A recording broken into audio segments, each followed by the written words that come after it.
여러분 안녕하십니까? YTN 뉴스나이트 시작합니다. 헌정 사상 최초로 야당 반쪽으로 개원한 22대 국회가 상임위원장까지 반쪽만 선출하는 파행이 이어지고 있습니다.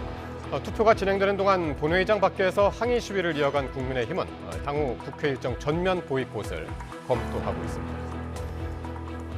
위인설관, 사람을 위해서 벼슬자리를 만든다는 사자성어인데 오늘 이른바 이재명 대표 맞춤식이라는 비판을 받는 당원 당규 개정안이 민주당 최고위에서 의결되자 당 안팎에서 나온 말입니다.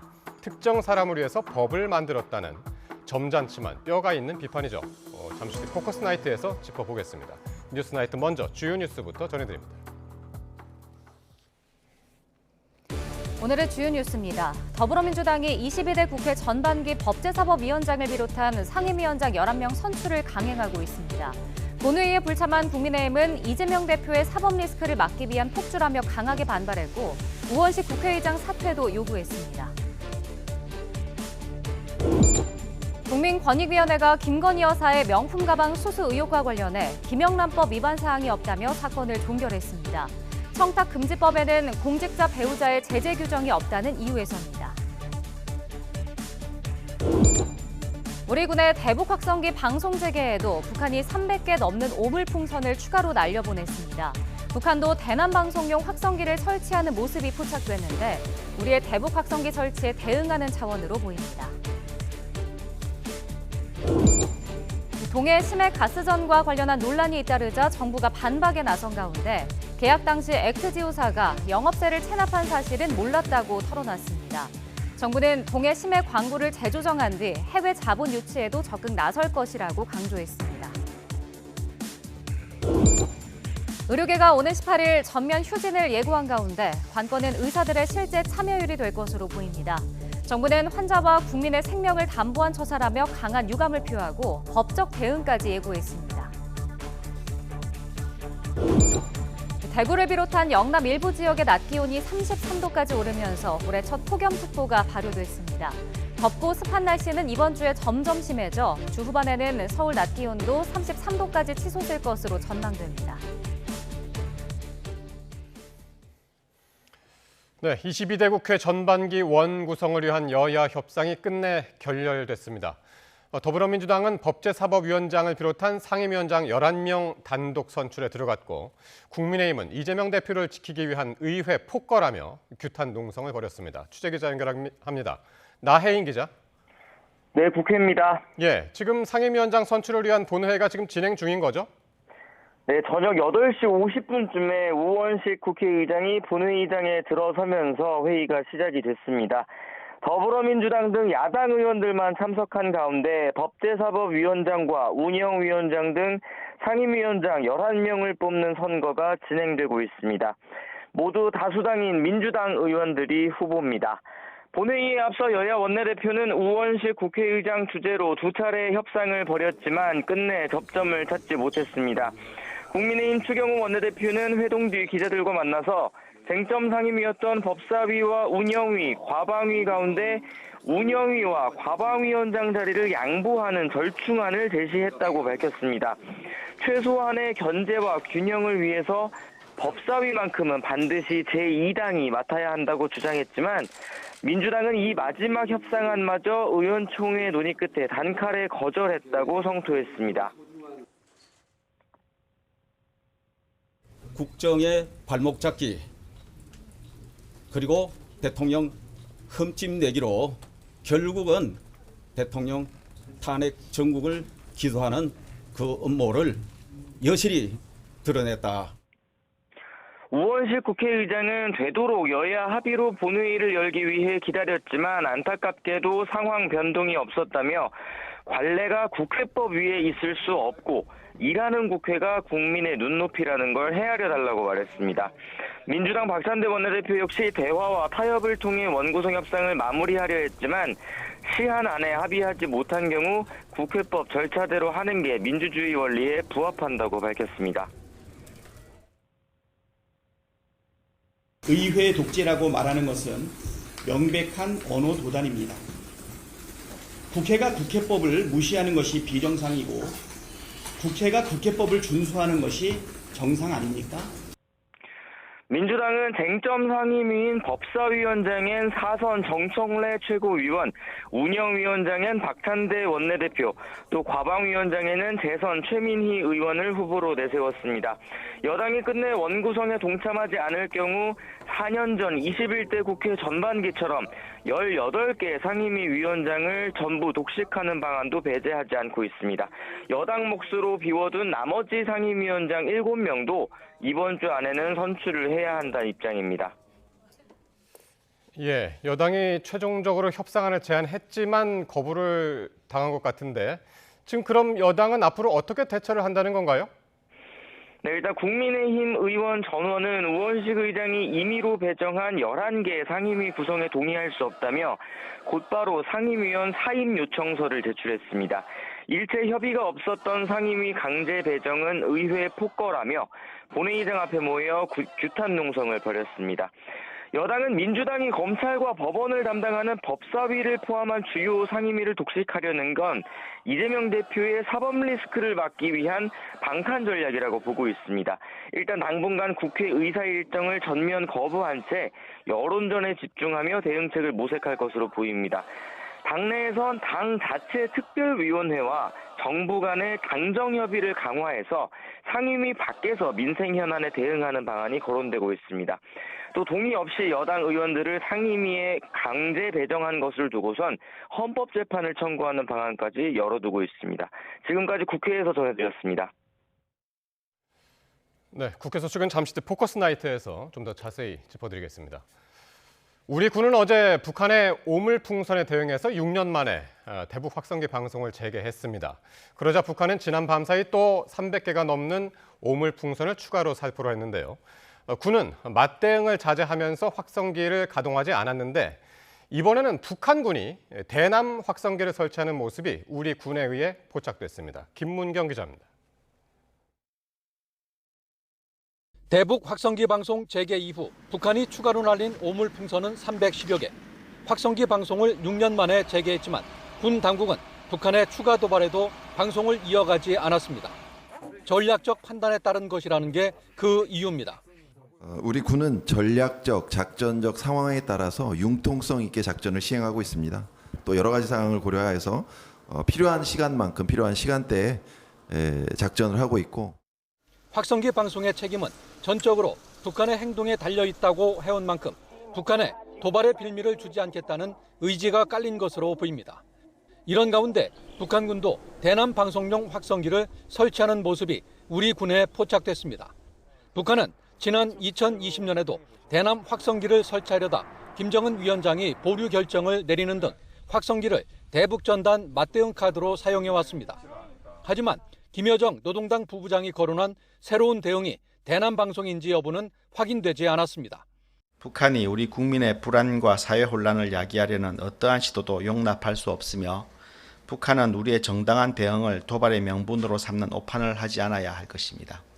군 당국은 확성기에 대한 북한의 도발 위협을 고려해 장병들의 안전이 담보되는 곳에서 작전을 시행하고 있고 즉각 응징할 대비 태세도 갖추고 있다고 강조했습니다.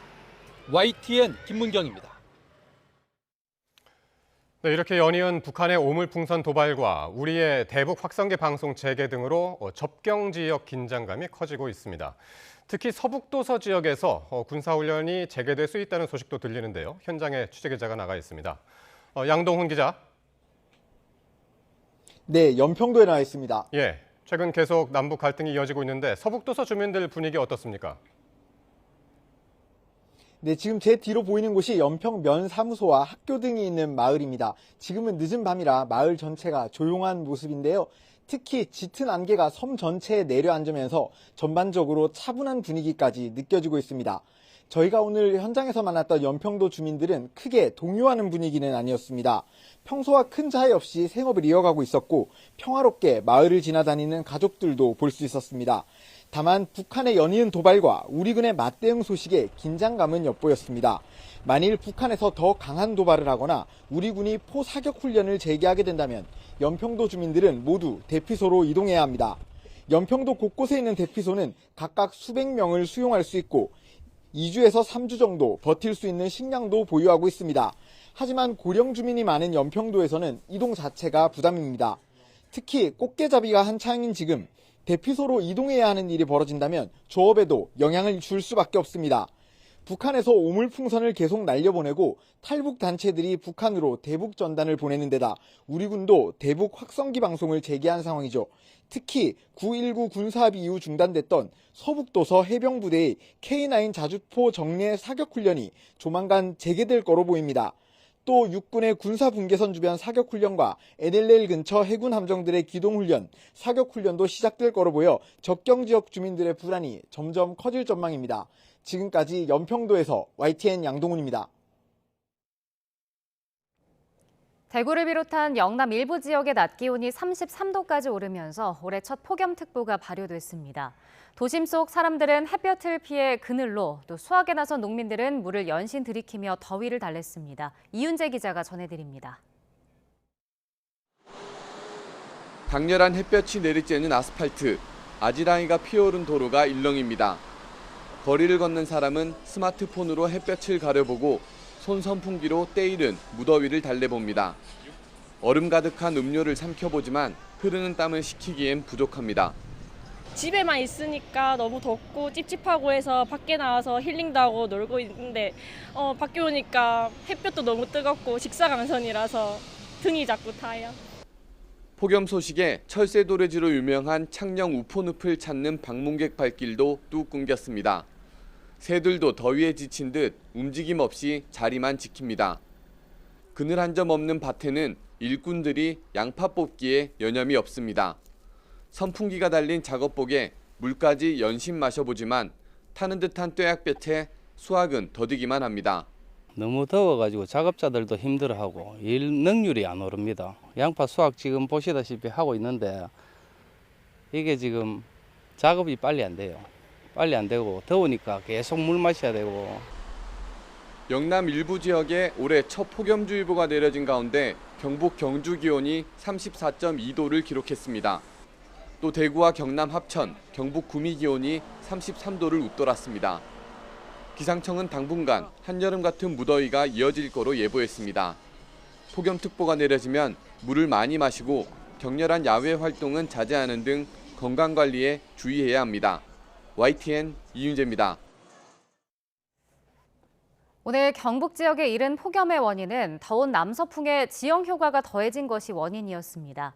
덥고 습한 날씨는 이번 주에 점점 심해져서 주 후반에는 서울 낮 기온도 33도까지 치솟을 전망입니다. 보도에 정혜윤 기자입니다. 오늘 오전 한반도 기온 변화입니다. 10시까지만 해도 노란빛을 띠던 지도가 1시간 만에 온통 붉은색으로 뒤바뀝니다. 오전 11시를 기준으로 25도를 넘어선 곳이 많아진 겁니다. 오후에는 경북지방을 중심으로 더 색이 짙어졌습니다. 전국에서 가장 더웠던 곳으로 경주가 34도를 넘었습니다. 구미와 대구도 33도를 웃돌았습니다.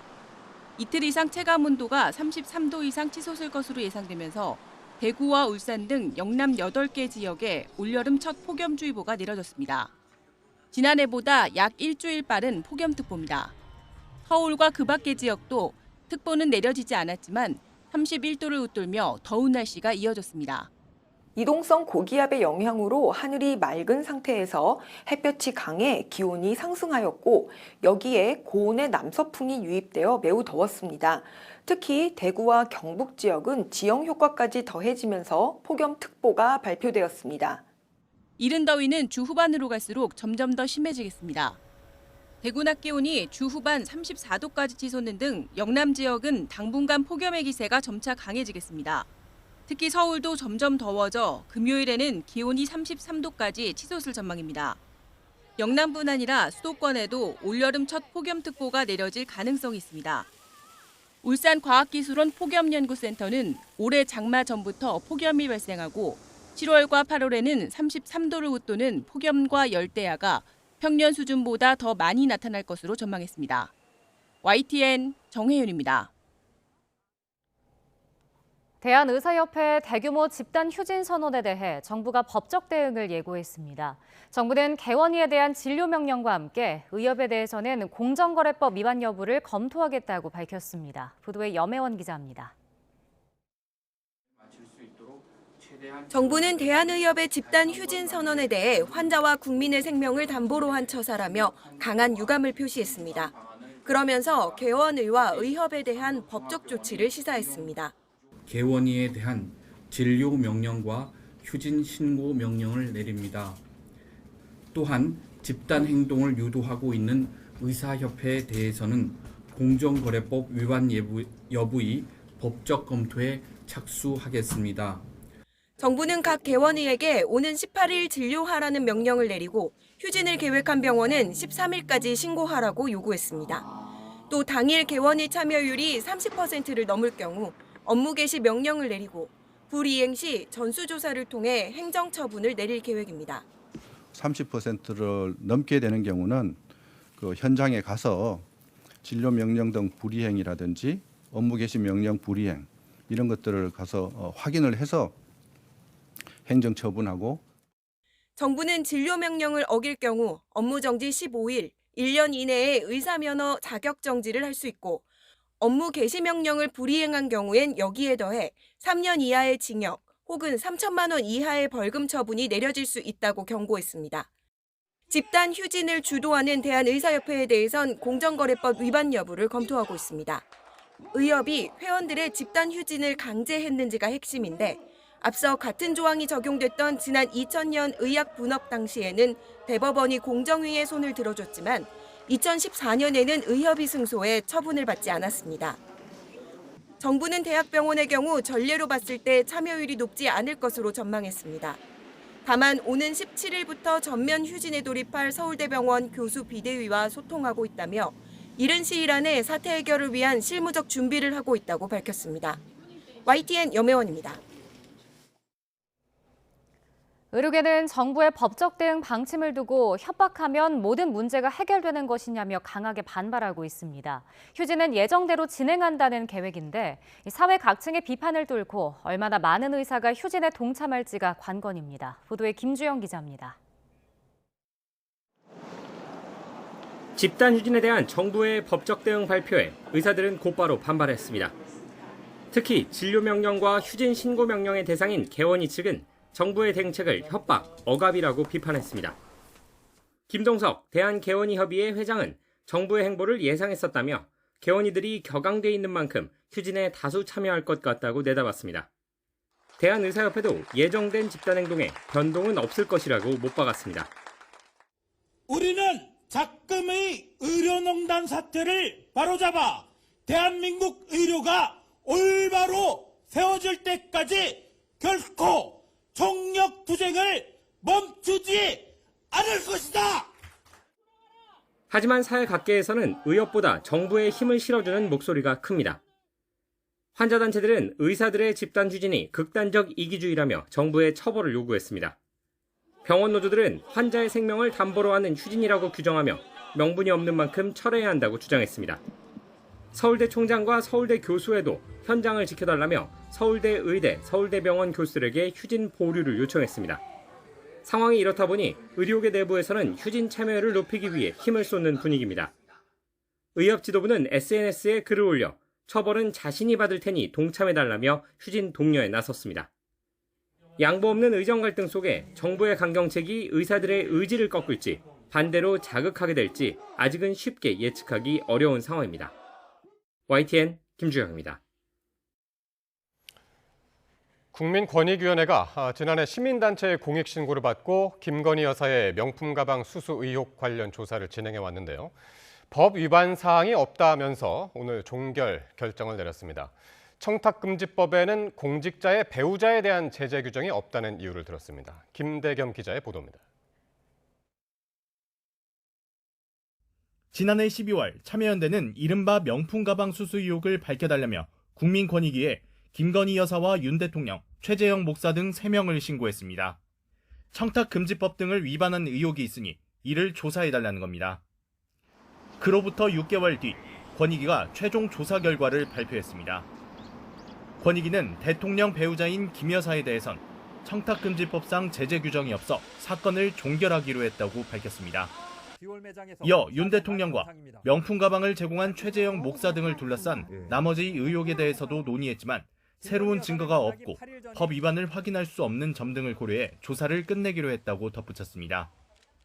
대통령과 이 사건 제공자에 대하여는 직무 관련성 여부, 대통령 기록물인지 여부에 대하여 논의한 결과 종결 결정하였습니다. 이는 청탁금지법 시행령 14조에 따른 종결 사유에 해당됩니다. 앞서 권익위는 총선을 앞둔 지난 3월 법적으로 정해진 최대 조사 기한을 넘겨 한 차례 조사 기간을 연장했습니다. 당시에도 시민단체를 중심으로 권익위의 신속한 조사를 촉구하며 고의지연 의혹 등이 제기됐는데 이번 발표를 두고도 한동안 논란은 불가피할 것으로 보입니다. 윤석열 대통령의 신고 의무에 대해서는 어떻게 판단하는지 알 수 없는 브리핑이었고, 공직자는 어떠한 명목으로든 금품을 받아서는 안 된다는 국민의 기본적인 상식을 무시한 결정으로 이번 권익위 결정과 별개로 검찰은 이 사건에 대해 전담 수사팀을 꾸려 수사를 진행하고 있습니다. YTN 김대겸입니다. 국민의힘은 국민권익위원회가 김건희 여사 명품 가방 수수 의혹 신고 사건을 위반 사항 없음으로 종결 처리한 건 당연한 결정이라고 밝혔습니다. 곽규택 수석 대변인은 YTN과 통화에서 청탁금지법 구조상 당연히 영부인은 대상이 아니기 때문에 예상했던 결과 그대로라며 이같이 말했습니다. 반면 더불어민주당은 대통령의 대학 동기 위원장과 검찰 출신 부위원장에 있는 권익위가 대통령 부부의 해외 순방 출국길에 꽃길을 깔아줬다며 권력의 시녀로 전락했다고 비판했습니다. 이해식 수석 대변인은 결국 특검으로 가야 김건희 여사를 둘러싼 의혹의 시시비비를 가릴 수 있음을 권익위 조사가 보여준다고 강조했습니다. 동해 심해 가스전과 관련해서 논란이 이어지자 정부가 정면 대응에 나섰습니다. 정부는 과거 사례와 비교해서 20%의 확률이면 시추를 시도할 만하다며 적극 방어에 나섰는데요. 하지만 액트지오사의 체납 부분은 확인하지 못했음을 인정하고 사과했습니다. 오늘 기자회견 내용을 먼저 오동건 기자가 정리했습니다.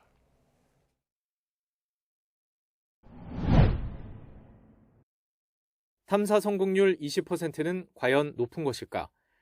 시추에 천문학적 비용이 들어가기에 20%의 확률에 대해 많은 의문이 제기됐습니다.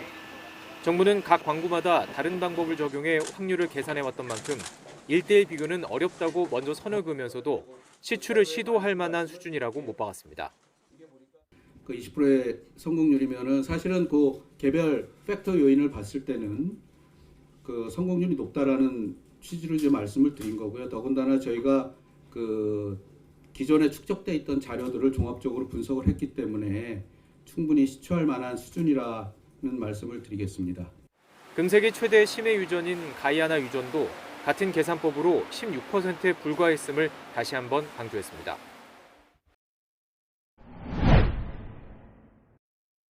동해 심해 탐사를 함께하던 중 철수한 호주 최대 석유 개발 회사 우드사이드와 관련된 의문에 대해서도 답했습니다. 우드사이드가 사업성이 없어서 철수한 게 아니며 기업의 인수합병 문제, 즉 내부적인 이유로 사업을 접은 것이라며 일축했습니다. 더불어 우드사이드가 액트지오와 같은 자료를 보고 사업의 가능성을 판단한 게 아니라고도 밝혔습니다. 서공사에서 독자적으로 수행했던 대륙군과 관련된 자료들, 또 그 대륙 사면과 관련된 자료들, 이 자료는 우드사이드가 분석을 안 했었고요. 그러니까 종합적인 자료를 기본적으로 액트지오사에서 분석을 한 거다라는 말씀을 드리겠습니다. 자료를 분석한 액트지오의 신뢰성에 대해서도 정부는 시간을 할애했습니다. 우선 선정 과정이 3개 업체가 참여한 경쟁 입찰이었다며 공정하게 선정됐다고 말하면서도 세금 체납에 대해서는 인지하지 못했음을 인정했습니다. 한 1,650불 정도를 체납한 것으로 알고 있습니다.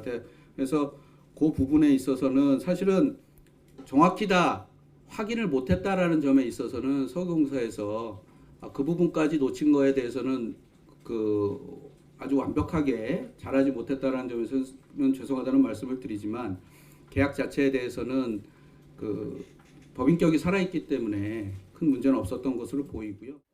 하지만 자료 분석의 신뢰성에 영향을 미치는 부분이 아니며 계약 이후 완납에 문제가 없었다고 밝혔습니다.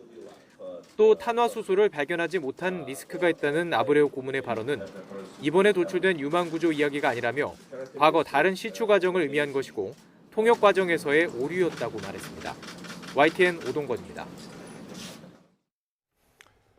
오늘 정부 기자회견에서는 동해 심해 가스전 개발을 위해서 동해 심해 광구를 조정하고 다음 달에는 시추를 할 지점을 결정하는 등 구체적인 로드맵이 발표됐습니다. 시추에 드는 예산 확보의 어려움을 감안해서 해외 자본을 유치하는 방안도 적극 검토하기로 했습니다. 계속해서 박기환 기자입니다. 동해 심해가스전 첫 시추가 시작되는 건 오는 12월, 6개월 앞으로 다가왔습니다. 시추업체와의 계약을 이미 마친 만큼 다음 달까지 정확한 시추 지점을 선정하고 본격적인 작업을 준비해야 합니다. 시추 지점은 액트지오의 자문을 받아 한국석유공사가 최종 결정하게 됩니다. 7월 중에는 정확한 시추 위치를 정해야지 추후 일정이 지속 가능할 거라는 말씀을 드리겠고요. 전문가들이 논의를 하고 있다라는 말씀을 드리고. 정부는 특히 3개 지역으로 나뉘어 있는 현재의 동해 심해가스전 광구는 도출된 유망에 따라 7개로 재편하기로 했습니다. 개발 편의는 물론 각 광구별로 해외 자본을 유치하겠다는 계획 때문입니다. 시추 과정에서의 비용 절감과 위험 요인을 완화하는 차원에서 해외 자본들의 투자를 받겠다는 겁니다. 무엇보다 시추 한 번에 1,000억 원 이상 소요되는 비용 부담이 적지 않은 탓입니다. 실제 정부 자금만으로 수행하겠다던 첫 시추 작업마저 해외 자본 투입 가능성을 열어놨습니다. 12월 달에 첫 시추를 하잖아요. 네. 이번에도 그러면 해외에 투자가 이루어지는 건가요? 정해진 바 없다고 말씀드렸습니다만 여러 전문가들의 의견을 들어야 될 것으로 보이고요. 당장 내년도 시추와 석유 개발 예산도 확보해야 하지만 야당의 반발이 거센 상황에서 석유 자원의 지분을 해외로 대거 팔게 되는 건 아닌지 우려의 목소리도 나오고 있습니다. YTN 박견입니다. 동해 심해 가스전 개발이 본격화하는 가운데 사업을 총괄하는 한국석유공사 수장이 교체될 것이란 전망이 나오고 있습니다. 에너지업계에 따르면 지난 2021년 6월 취임한 김동섭 석유공사 사장 임기가 지난 7일로 끝났고 연임 대신 새 인물이 석유공사를 이끌 것이란 관측이 확산하고 있습니다. 통상 사장 선출 절차가 시작되면 대통령 임명까지 2달 정도 걸리는 만큼 김 사장은 오는 8월에서 9월 무렵까지 사장직을 수행하면서 첫 시추공 위치 선정 등 주요 업무를 진행할 것으로 보입니다.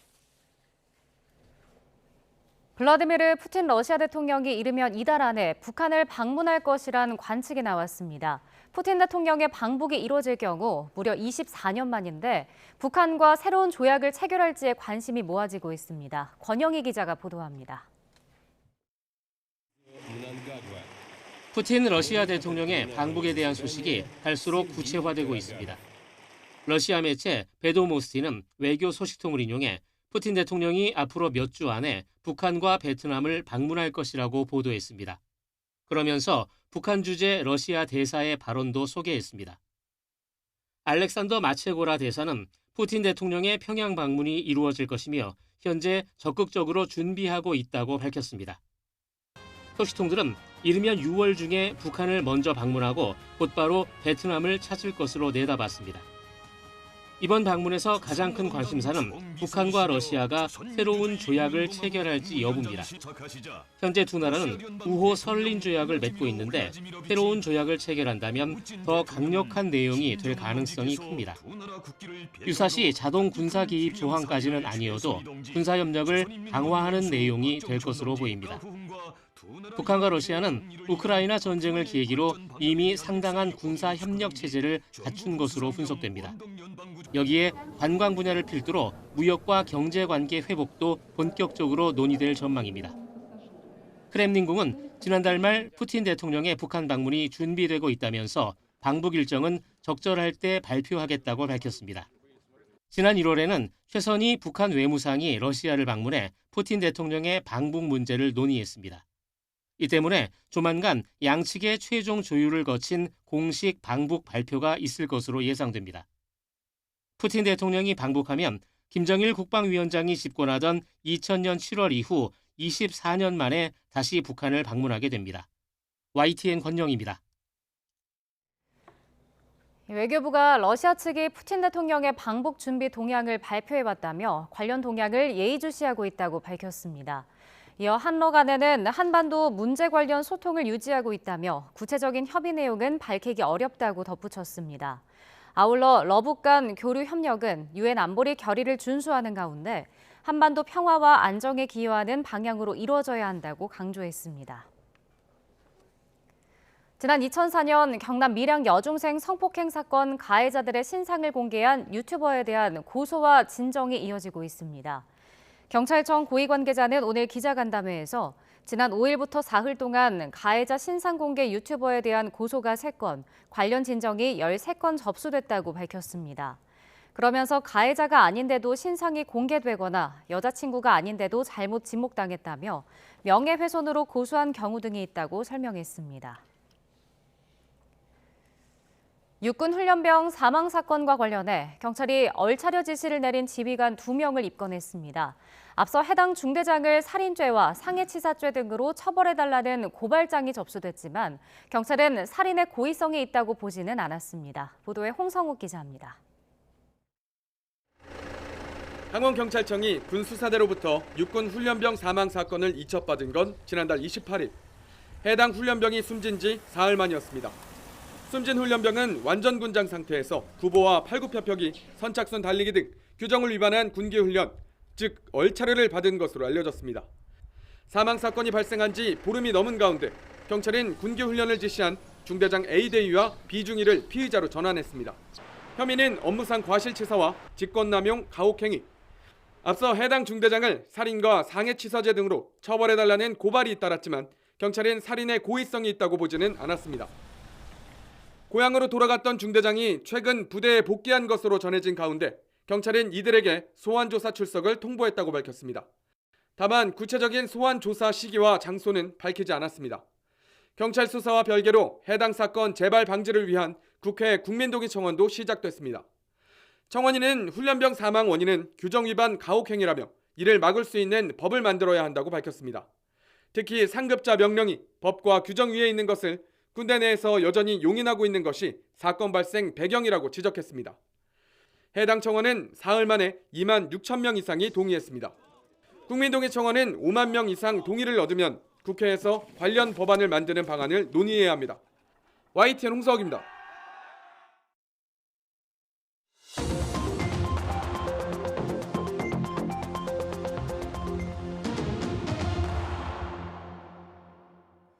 네, 정치권 관심 뉴스 짚어보는 포커스 나이트 시간입니다. 오늘은 최수영, 김준일 두 분 평론가와 함께하겠습니다. 어서 오십시오.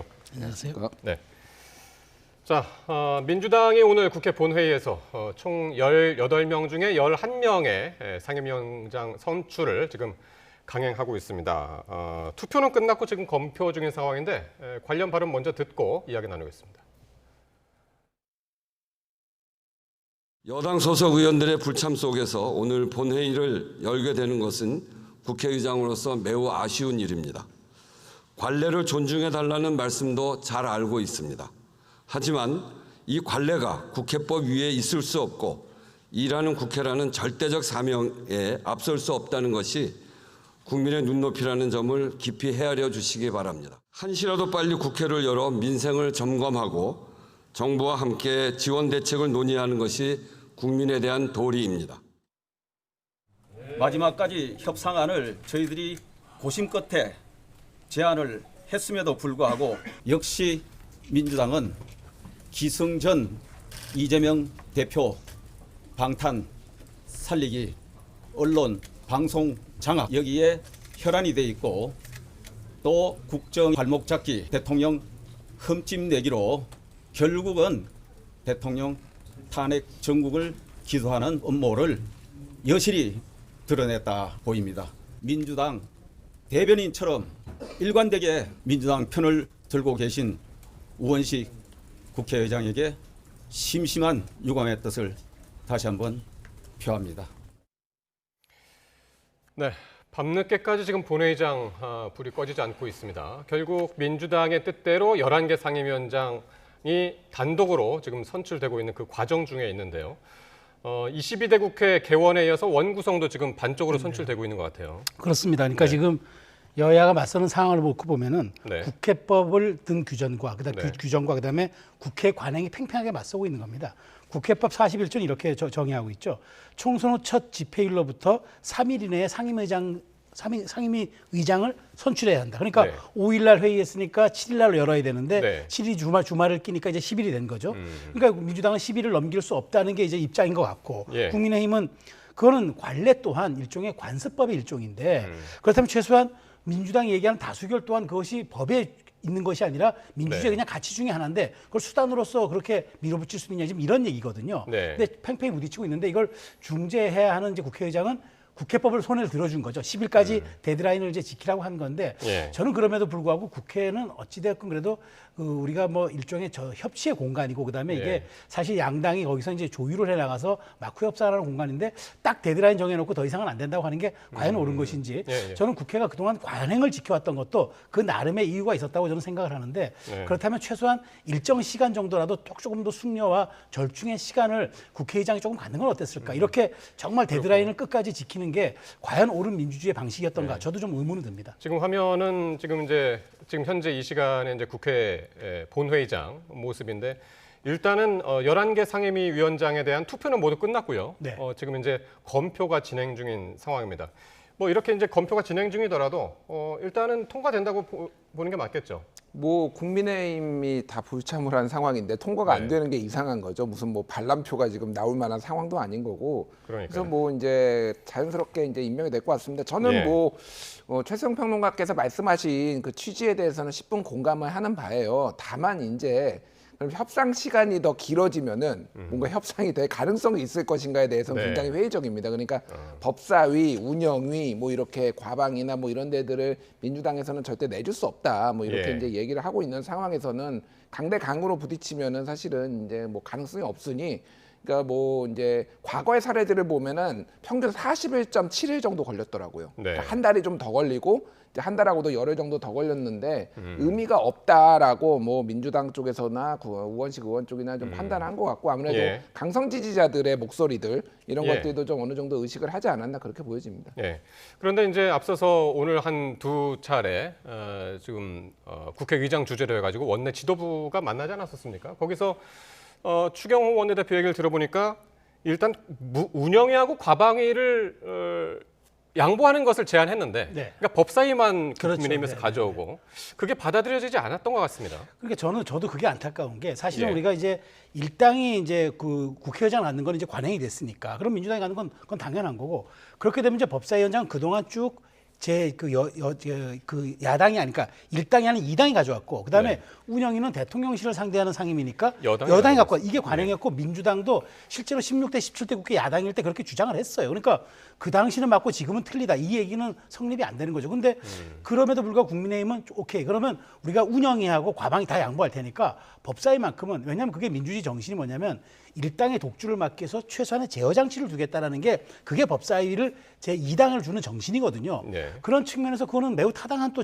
일종의 협상 아니었는데 그것까지도 다 하고 우리가 완사이드하게 갖겠다는 얘기는 지금 저 추경호 지금 원내대표의 말대로 예. 이재명 대표의 오로지 방탄을 위한 것과 대통령의 탄핵을 위한 이런 전선을 구축하는 것밖에는 이해와 납득이 안 된다. 그러니까 그런 측면에서 지금 김준일 평론가 얘기했지만 원래는 그래서 한 달 정도 걸리는 게 맞았어요. 그렇게 예. 서로 물밑에서 협상하고 주고받을 거 주고받는데 이렇게까지 단 하나도 양보하지 않은 민주당 저는 이 부분은 조금 부담이 될 수도 있다. 그래서 역풍이 불 수도 있다라는 생각이 듭니다. 예.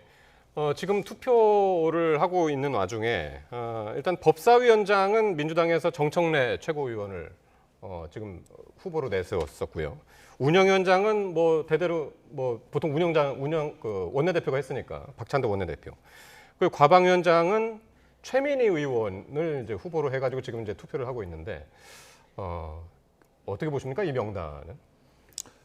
강강약약 뭐 이런 것 같아요. 그러니까 11개 상임위원장은 이제 명단에 제출을 했잖아요. 방금 네. 말씀하셨다시피 이제 세 분은 있고 예를 들면은 뭐 나머지는 이제 교육위원장 김영호 의원, 뭐 행안위원장 신정훈 의원, 문체위 전재수 의원, 네. 뭐 농림축산위, 뭐 어기구 의원, 뭐 보건복지위 박주민 의원, 국토위 맹성규 의원. 그러니까 사실 이 여기서 말한 분들 정청래, 박찬대, 최민희는 좀 강성 이미지지만은 나머지는 크게 뭐 문제가 될 만한 문제라기보다는 뭐 강성 이미지는 사실 없어요. 그러니까 세게 붙어야 될 때는 그러니까 소위 말해서 여당 의원들이 센 사람들도 또 들어올 거 아닙니까? 여기에서는 센 분들을 배치하겠다라는 거고, 그러니까 무난하게 운영을 해야 되는 데들은 뭐 거기에서의 다선 전문성이 있는 분들을 이제 배치했다 이렇게 보면 될 것 같습니다. 그러니까 충돌을 피하지 않겠다. 라고 정도로 뭐 이해를 하시면 될 것 같고, 저는 이제 뭐 법사위를 이제 아까 전에 이제 최수영 평론가님 말씀하신 것 중에 딱 하나만 말씀드리면은 법사위를 원래 이제 그러니까 이 당이 가져가는 게 관례였죠.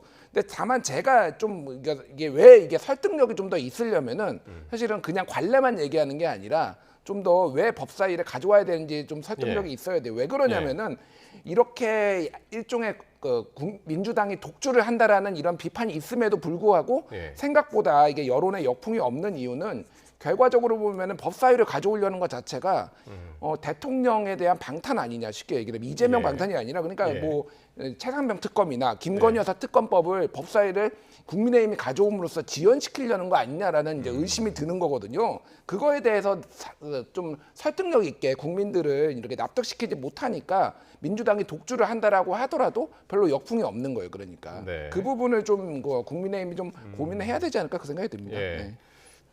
법사위를 가져가려는 게 이제 대통령 방탄 용이다라고 말씀하셨는데 또 이제 국민의힘 쪽에서는 반대로 보고 있잖아요. 그렇죠. 그러니까 지금 더더군다나 사실 정청래 의원이 여기에 이제 간 것은 원래 사선이 상임위원장 맡는 게 그걸 관례도 그러니까 뭐 그런 사례도 별로 없는 데다가 정청래 최고위원 사실 지난해 6월에 이제 민주당 내에서 그 전직 정부나 이런 현직 정부에서 장관이라든가 최고위원 이런 고위직을 거친 사람들은 상임위원장 맡지 말자고 해서 다 그렇게 합의를 했어요. 근데 유일하게 지금 관례를 깬 것도 정청래 의원이에요. 그러니까 국민의힘 쪽에서 볼 때는 이렇게 그런 관행과 당의 내부 반발까지 무릅쓰고 그렇게 강성의 친명의 강성이나 정청래 의원을 앉힌 것은 결국 지금 현실화되고 있는 이재명 대표의 사법 리스크를 막기 위해서 대장동 이른바 변호사들까지 다 포진시켰지만 그래도 못 믿어서 최후에 말하자면은 수문장을 그래도 정청래 의원을 갖다 놓는 거 아니냐. 또 국민의힘은 그렇게 의심을 하죠. 물론 말씀하신 것처럼 국민의힘이 이렇게 법사위를 고수하는 게 그런 배경이 있다고 치지만 그거는 이제까지 국회의 또 관행이었기 때문에 당연히 일당의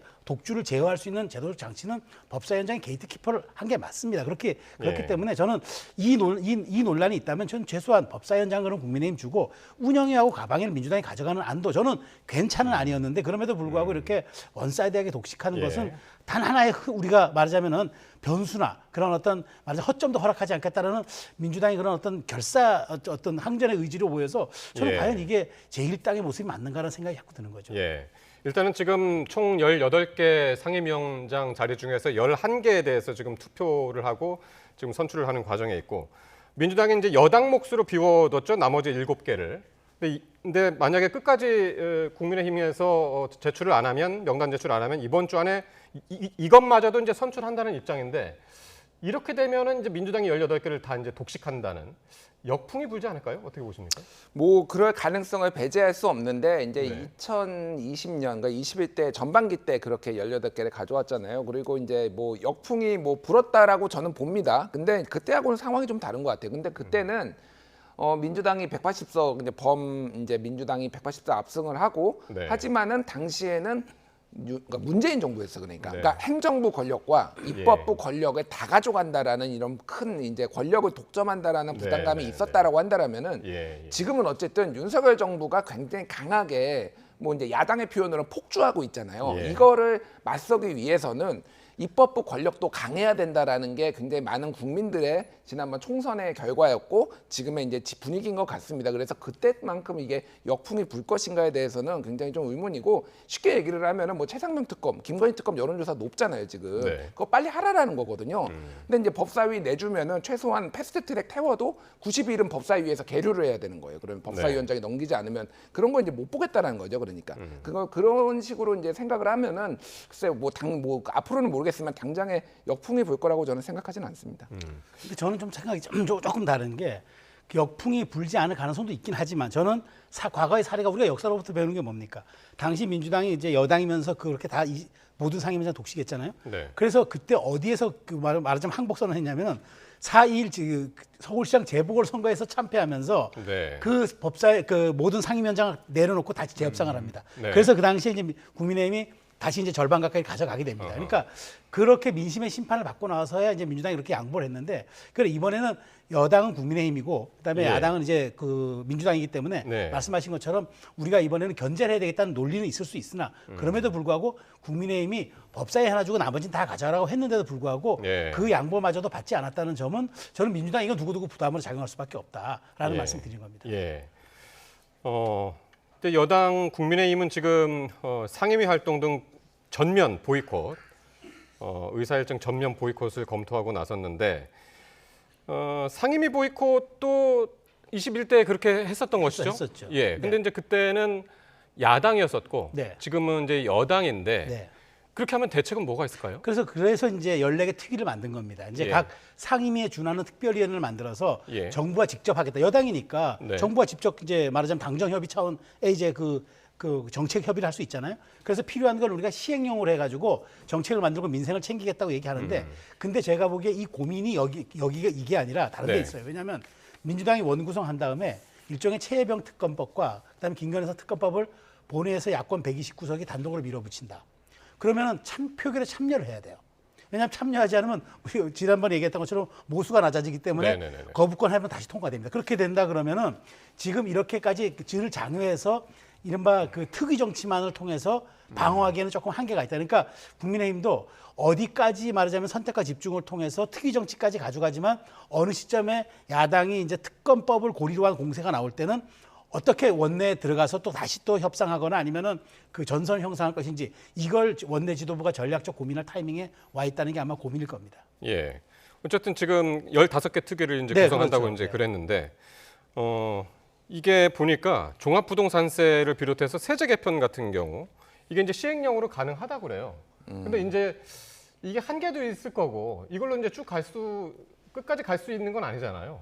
그러니까 시행령으로 가능한 부분이 있고 안 되는 네. 부분이 있는 거죠. 그러니까 법을 고쳐야 되는 부분이 있고, 예를 네, 들면은 뭐 이제 세율 같은 경우에는 이제 법을 제가 알기로는 좀 고쳐야 되는 부분이 있는 것 같은데, 이걸 네. 뭐 제가 정확하게 그러니까 어디까지 가능하고 어디까지 가능한지는 모르겠습니다. 일반적으로는 그러니까 행정부가 할 일이 있고 입법부가 할 일이 있고, 이거를 이제 협의로 하는 거잖아요. 그러니까 네. 이거는 여야 합의로 이제 협의로 하는 건데, 이게 시행령만으로 했을 때 그게 정말로 온전하게 작동할 수 있을 것인가, 그리고 이제 네. 위법 논란이 없을 것인가 좀 걱정이에요, 사실은. 지금도 그리고 이제 뭐 그 전에 이제 윤석열 정부가 시행령 정치를 하고 있다고 그래서 굉장히 이제 많은 비판도 받고 그랬는데, 네. 이게 이제 계속 지속 가능하지 않죠, 쉽게 얘기하면은. 그래서 그러니까 뭐 이제 여당이 이제 불만이 있는 것도 저도 알고, 이게 뭐 민주당이 이렇게 다 독식하는 게 바람직하다라고 보지는 않지만은 적당한 시점에 이제 출구 전략이 필요하다라는 게 좀 네네네. 필요하고, 또 하나는 네. 지금 사실은 이제 추경호 원내대표가 굉장히 지금에서는 강한 힘을 내야 되는 게 그 여당 내에서도 상임위를 어디를 배정받을지를 원내대표를 통해 가지고 국회의장한테 전달을 하거든요. 네. 언론 보도에 따르면은 지금 여당 원내대표는 패싱되고 네. 지금 다 국회의장 직접 찾아가 가지고 나 여기 좀 넣어달라 지금 얘기를 한다라는 거잖아요. 예. 이거는 스스로의 권위를 지금 깎아먹는 거예요, 어떻게 보면은. 그러니까 협상력이나 권위를 계속 깎아먹는다라면 이게 글쎄 바람직할까? 뭐 이런 고민이 좀 필요하지 않을까 생각합니다. 예. 일단 강제로 배정이 된 거잖아요. 오늘 그 국회의장에 의해서 국민의힘 의원들도 각 상임위별로. 근데 이거를 이제 취소할 수 있게 하겠다고 지금 이제 국민의힘에서는 이제 그거를 방안을 강구하고 있는데, 일단 강제 배정한 것을 헌법재판을 청구하는 방안을 열어두고 있다. 아까 이제 취재 기자가 그렇게 이제 전달했는데요. 이렇게 되면은 상당히 뭐 이 헌법재판 결과가 나오는 것도 이제 상당히 시간이 걸릴 거고. 근데 이제 사보이 출구가 어떻게 될까요? 근데 이게 이제 헌법재판소에 가면 이게 지금 판결이 길어지잖아요. 근데 먼저 국민의힘 의원들이 서명을 했어요.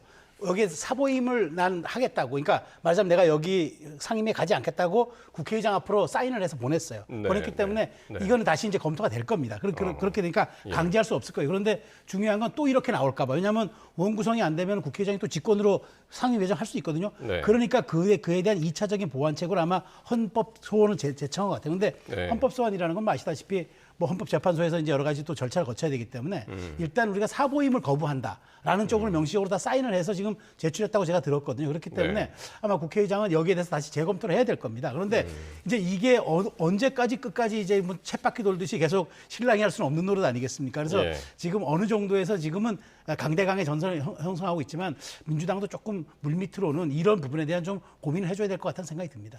그러니까요. 그 이슈의 핵심인 그 법사위, 그 운영위, 과방위 이거를 이제 세 개를 다 가져가는 거를 하나라도 양보하지 않고는 국민의힘도 물러서지 않을 것 같은 지금 그런 분위기인데 오늘 정말 이 본회의 전에는 국회의장실 앞에서 농성을 했었고 본회의 시작되니까 이제 본회의장 앞에서 이제 농성을 계속 이어갔고 국회의장 사퇴까지 지금 이제 계속 외치고 있는데 쉽지 않을 것 같습니다. 이 해결 방안이. 아니 뭐 우원식 국회의장 사퇴하면은 추미애 올 텐데 정말 그걸 바라시는지 제가 잘 모르겠고요. 예, 그냥 뭐 관습적으로 그냥 하시는 것 같아요. 그러니까 뭐 이제 규탄하시는 것 같습니다. 그래서 계속 말씀드리지만 이 상황 자체가 바람직하지는 않아요. 그런데 어쨌든 이 상황이 지금 대치 국면이 언제까지 이어질지에 대해서는 고민이 좀 필요하다. 뭐 이렇게 말씀을 드립니다. 그리고 사보임도 일단은 국회의장이 사실은 다 이제 상임위도 임명하게 돼 있는데 각 정당에서 본인의 소원 수리를 적어온 거를 최대한 반영을 해가지고 하는 거지. 이것도 사실 국회의장 권한이거든요. 그 정도로 국회의장이 막강한 권한을 가지고 있습니다. 그래서 이게 헌법 소원까지 갈 문제인가? 헌법재판소에서도 좀 많이 비웃을 것 같아요. 사실은 이런 거를 본인들이 해결을 못하고 이렇게까지 가져와야 되나? 정치의 영역을 사법의 영역으로. 그래서 좀 원만하게 해결이 됐으면 좋겠습니다. 네.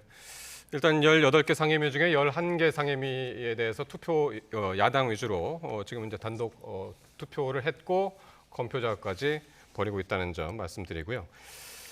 자, 지난 7일이었죠. 이화영 전 경기도 평화부지사에 대한 1심 재판에서 이제 실형이 내려져서 여당은 이 선고를 고리로 해서 이재명 대표에 대한 압박에 나섰는데요.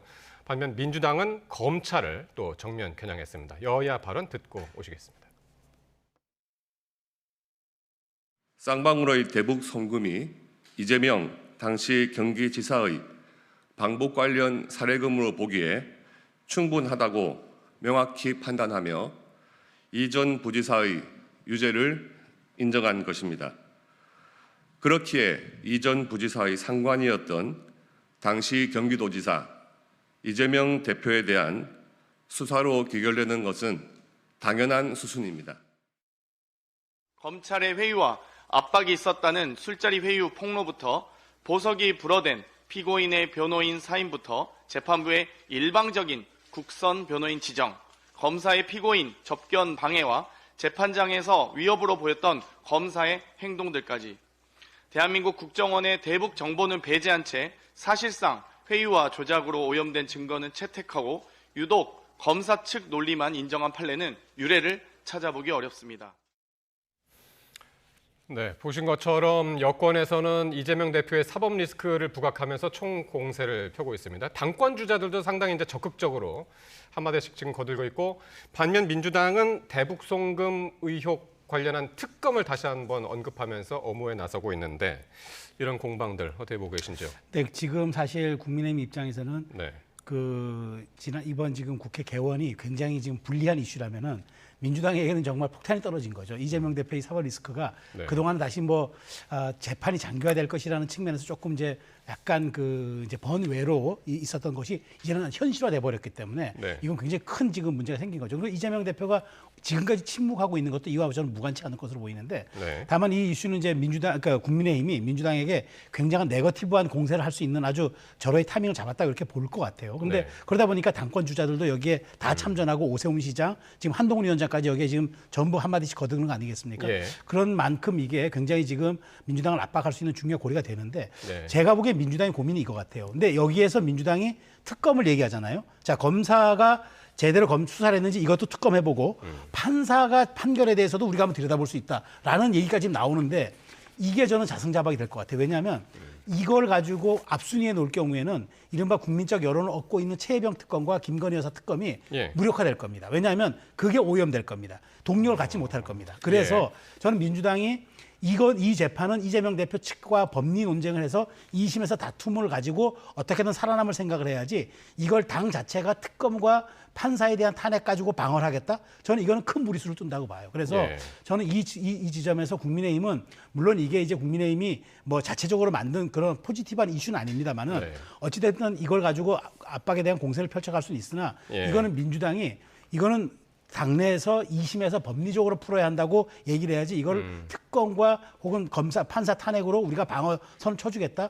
저는 이거는 자승자박의 길로 걸어 들어가는 매우 위험한 연한계 전략이라고 생각합니다. 예, 사실 이 특검은 지난번 이제 민주당 안에 그 검찰 독재 탄압 특별위원회가 이제 발의를 했는데 오늘 민주당이 뭐 대변인을 통해 가지고 이제 특검으로 대응하겠다라고 얘기를 했기 때문에 사실상 당론 법안임을 인정을 하게 됐습니다.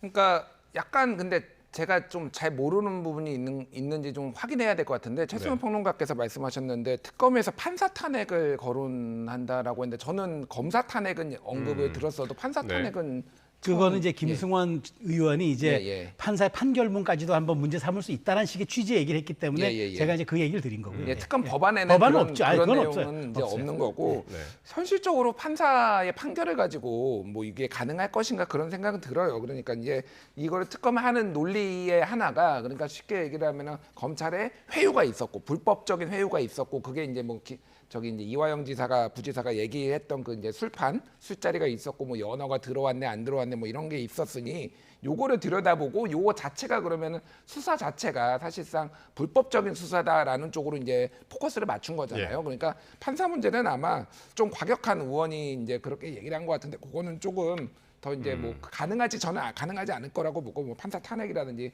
재판을 들여다보는 거는.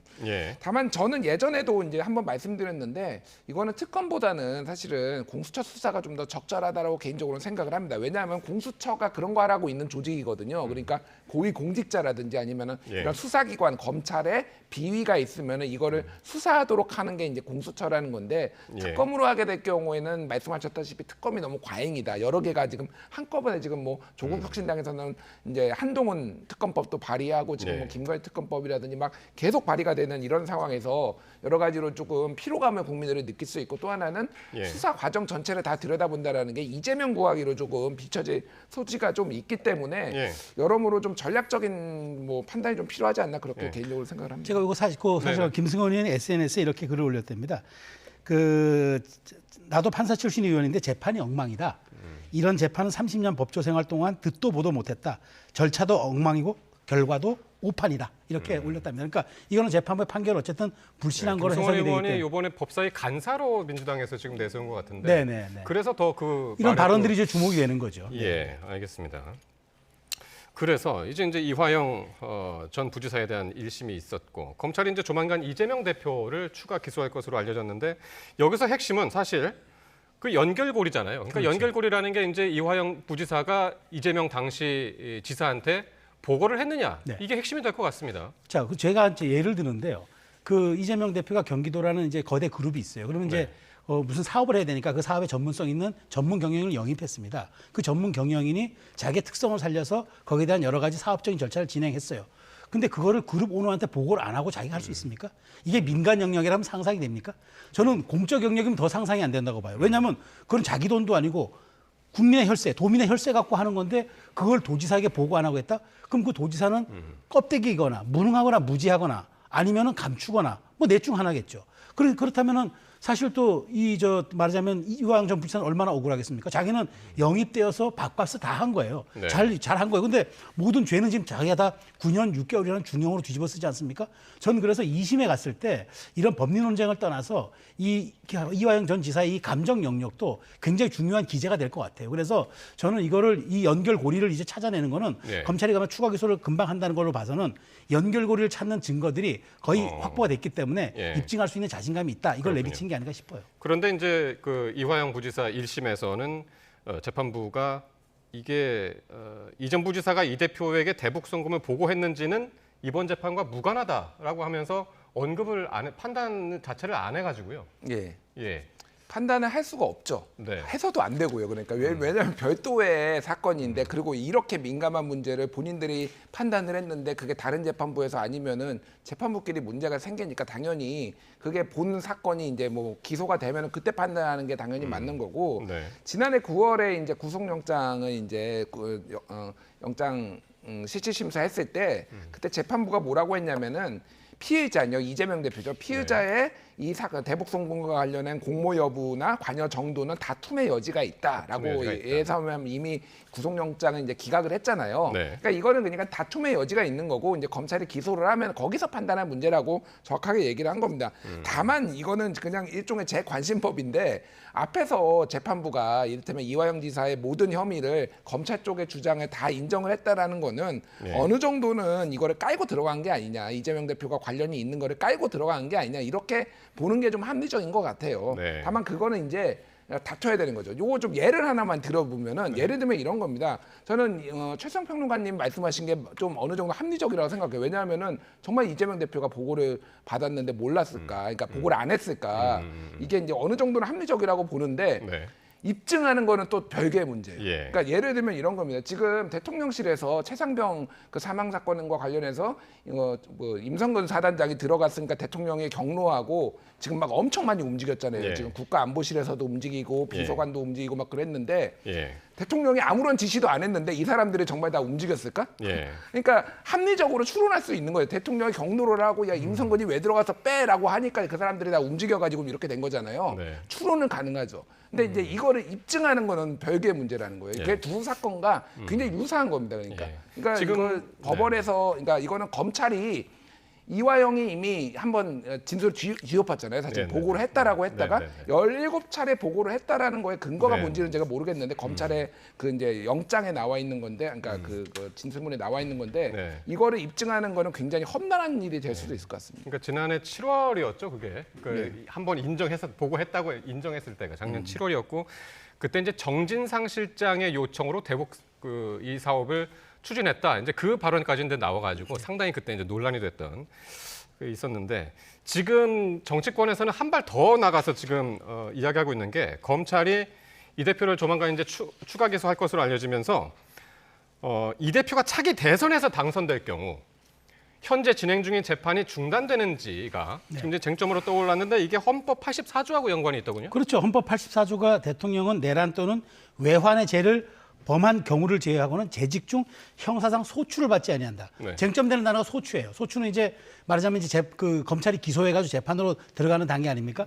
근데 그거는 이제 재직 중에는 안 할 수 있으나 그 전에 이미 재판이 진행해서 2심까지 형이 확정된 경우는 어떻게 하느냐. 그러니까 저는 사실 지금 대한민국의 정치가 굉장히 지금 말하자면은 그 미중유의 상황으로 온 게 이게 헌법학자들이 그냥 책상에서 논의하거나 논문 가지고 이야기해야 될 일이 실질적으로 발생할 수 있는 가능성, 특히나 발생할 수 있는 가능성이 아니라 실제 현실화할 수 있는 가능성이 있기 때문에 지금 이게 논란이 된 것 같은데 한동훈 위원장이 굉장히 영민하게 방아쇠를 전 당긴 것 같아요. 그래서 이 논란이 끊임없이 정치권으로 이전되면은 저는 이게 사법적인 말하자면 헌법학자들의 해석 문제가 아니라 실질적으로 이재명 대표가 그렇다면은 나중에 대통령이 되어도 이게 대통령직을 수행할 수 있느냐의 문제로 치환되기 때문에 이 문제는 굉장히 앞으로 뜨거운 감자로 불상할 수밖에 없다는 생각이 듭니다.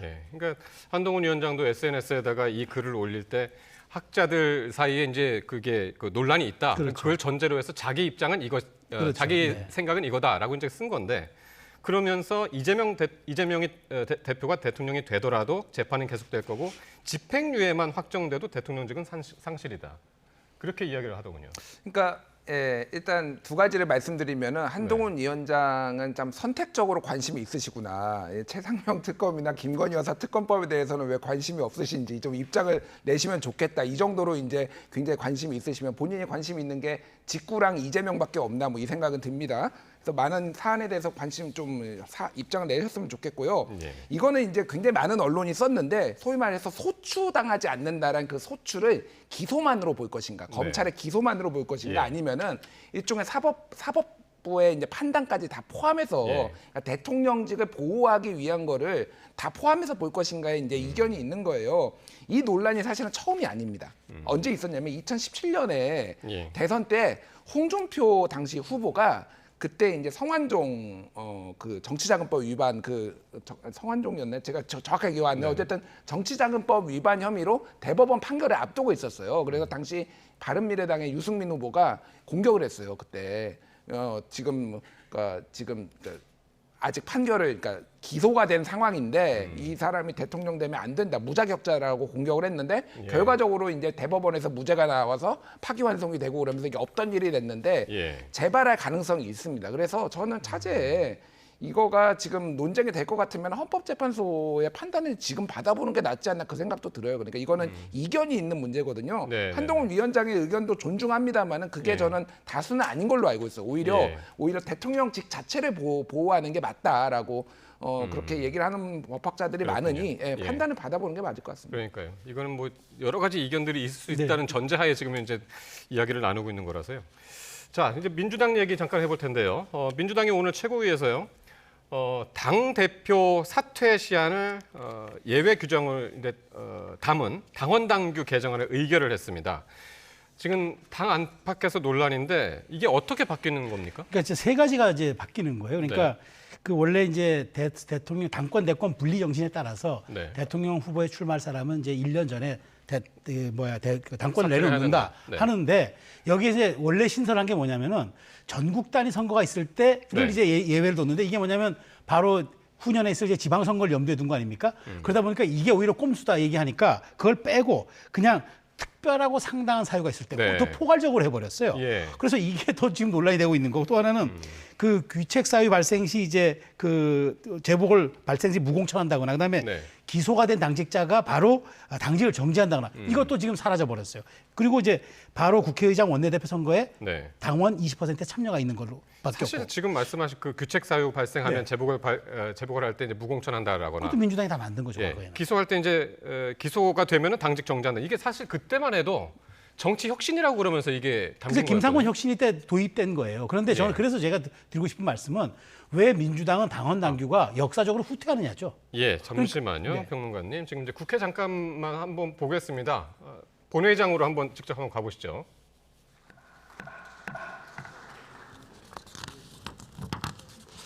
다음은 행정안전위원장 선거에 대한 투표 결과를 말씀드리겠습니다.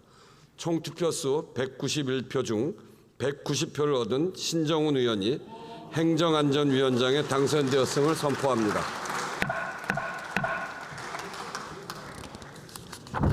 다음은 문화체육관광위원장 선거에 대한 투표 결과를 말씀드리겠습니다. 총 투표수 191표 중 189표를 얻은 전재수 의원이 문화체육관광위원장에 당선되었음을 선포합니다.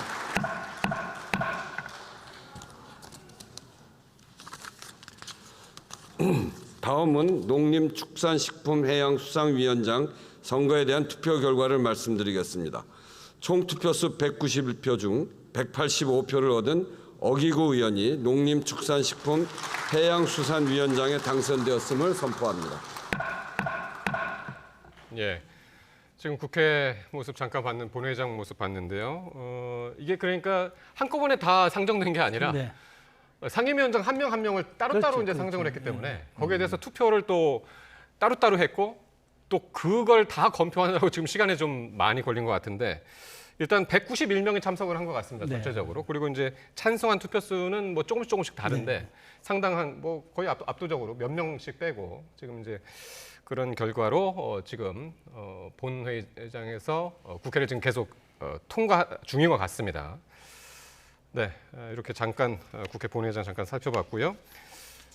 지금 이제 민주당 당원 당규 개정안 요거에 대해서 지금 의견을 나누고 있었는데 그 중에 하나가 오늘 당원 당규 중에 국회의장하고 원내대표 선거할 때 당원 투표를 20% 반영한다.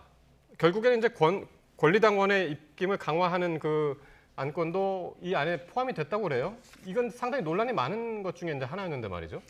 그렇죠. 뭐 저는 여러 차례 이게 좀 무리다라는 말씀을 드린 바가 있어요. 그러니까 특히 이제 국회의장 같은 경우에는 국회법 제15조에 이제 의원들이 국회에서 이제 선출한다라고 되어 있거든요. 네. 물론 이제 이게 사전 조정도 다수당에서 하고 뭐 이런 과정들이 있고 그게 이제 관례라고 하는데 여기에서 20% 정도는 이제 당원 투표를 반영하는 게 이게 맞는 것이냐 네. 논란이 좀 생길 수밖에 없습니다.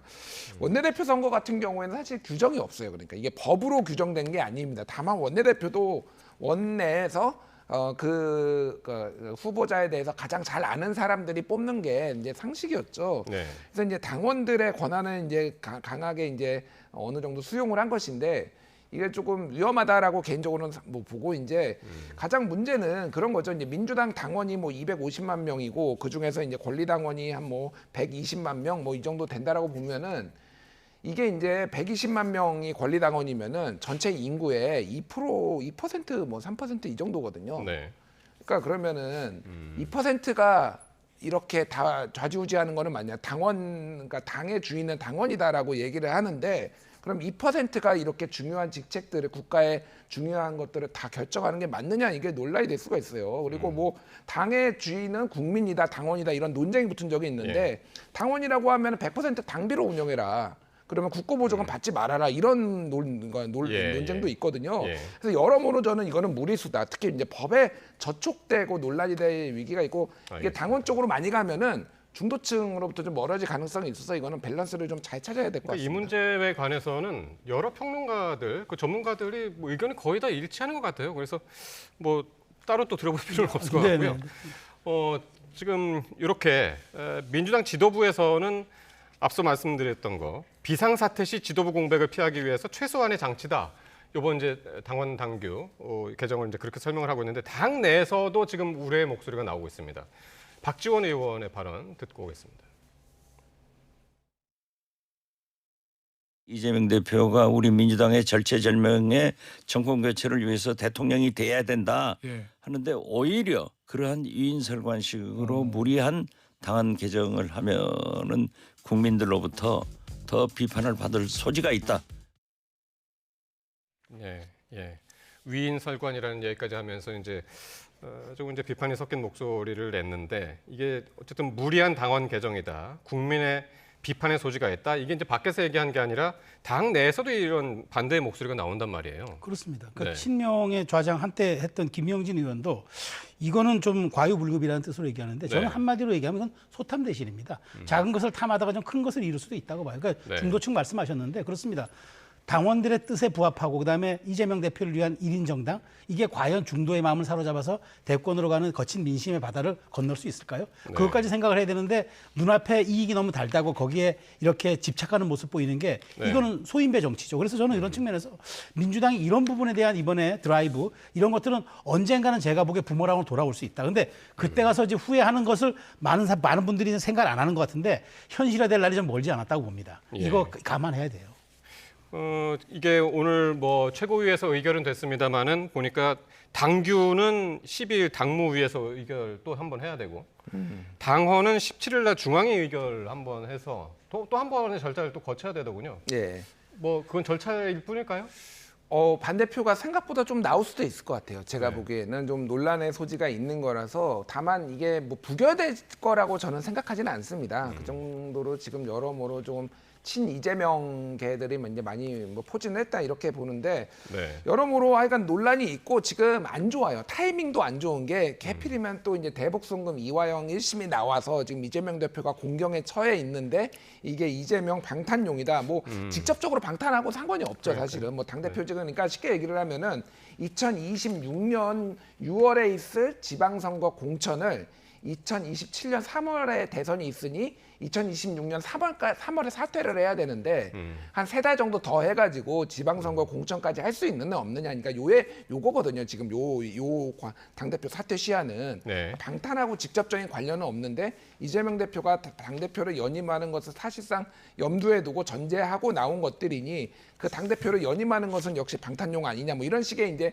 프레임에 말리기가 딱 십상이다. 이렇게 좀 뭐 볼 수밖에 없을 것 같아요. 네, 알겠습니다. 오늘 국회 본회의장부터 해서 민주당 내 당원 당규 개정까지 전문가 두 분 말씀 들었습니다. 최수영, 김준일 두 평론가와 함께했습니다. 고맙습니다.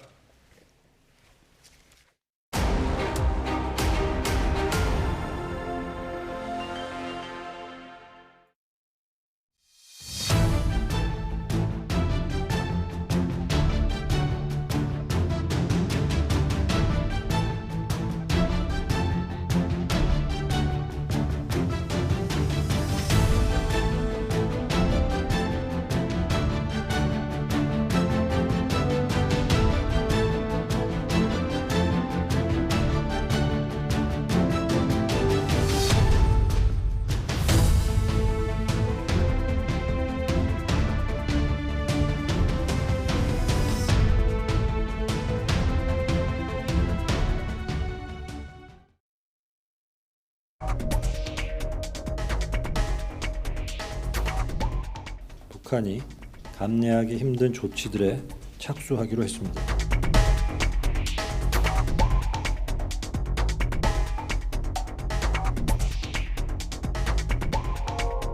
북한의 군과 주민들에게는 빛과 희망의 소식을 전해줄 것입니다.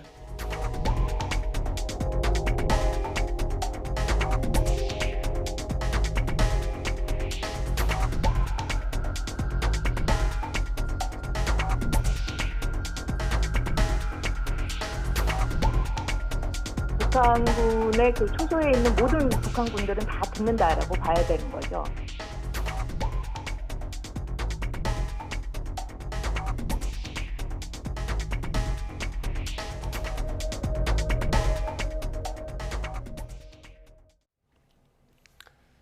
네, 정부가 북한의 오물풍선 살포로 발생한 민간 피해와 관련해서 신속 지원 방안을 논의합니다. 행정안전부는 내일 오전 한덕수 국무총리 주재로 열리는 국무회의에서 북한 오물풍선 살포로 발생한 피해 지원 방안을 보고한다고 밝혔습니다. 현재는 북한 오물풍선으로 인한 피해를 입어도 보상받을 수 있는 법적 근거가 없는 만큼 법령 개정 전이라도 해당 지자체가 피해 주민에게 신속 지원하도록 하겠다는 계획입니다. 한미가 북한이 핵 공격을 감행했을 때 한국의 재래식 전력과 미국의 핵 전력을 어떻게 통합해서 대응할지에 대한 새 로드맵을 사실상 확정했습니다. 오늘 열린 3차 핵협의 그룹에서 관련 내용이 담긴 공동 지침을 마련했는데 한미는 올해 하반기 연례훈련에서 이 공동 지침을 적용해 연합훈련을 진행할 계획입니다. 조용성 기자가 보도합니다. 지난 1년 가까운 논의 끝에 북핵에 대한 한미 통합 대응 방법이 담긴 공동 지침이 나왔습니다. 세 차례 한미 핵협상그룹 회의를 통해 북핵 공격을 미리 방지하고 강행됐을 때 어떻게 대응할지에 대한 가이드라인이 마련된 것입니다. 군사기밀이 포함돼 구체적인 내용이 공개되지 않았지만 한미의 북핵 대비 연습과 실전 교본, 소통체계 등이 모두 망라된 내용이 담긴 것으로 전해졌습니다. 특히 한국의 재래식 전력과 미국의 핵 전력이 통합 운용되는 체계가 마련된 점이 핵심입니다. 앞으로 공동지침을 지속 보완 발전시켜 한미가 함께하는 일체형 확장 억제 협력을 강화하기 위한 공고한 토대 마련에 동의했습니다. The guidelines provide principles for how policy and military authorities will work together to maintain a credible and effective nuclear deterrence policy and posture against the evolving security environment. 한미는 이를 위해 범정부 시뮬레이션과 양국 국방 군사 가상훈련을 활용할 예정입니다. 당장 오는 8월 시행되는 의지 자유해방패 훈련에서 북한의 핵사용 상황을 가정해 이 공동지침을 적용할 것으로 보입니다. 또 훈련을 연례적으로 진행하면서 위기를 대비해 협의 절차를 발전시켜가기로 했습니다.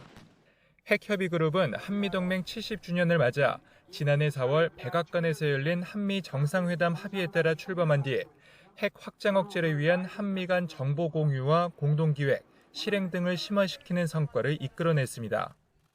2차와 3차 NCG를 통해서 양국 간의 그런 노력이 단순히 선언적인 것이 아니라 실질적 성과를 가져오고 있다는 것을 보여주는 데 집중하고 있습니다.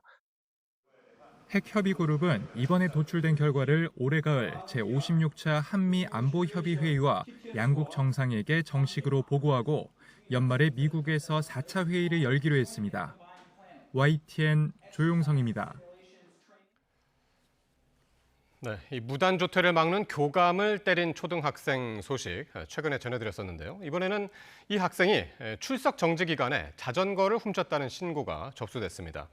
경찰이 교육적 방임 혐의로 학생 어머니에 대해서 조사에 나섰는데 아동의 문제 행동을 교정하고 보호하기 위한 대책 마련이 시급하다는 지적이 나옵니다. 김민성 기자입니다.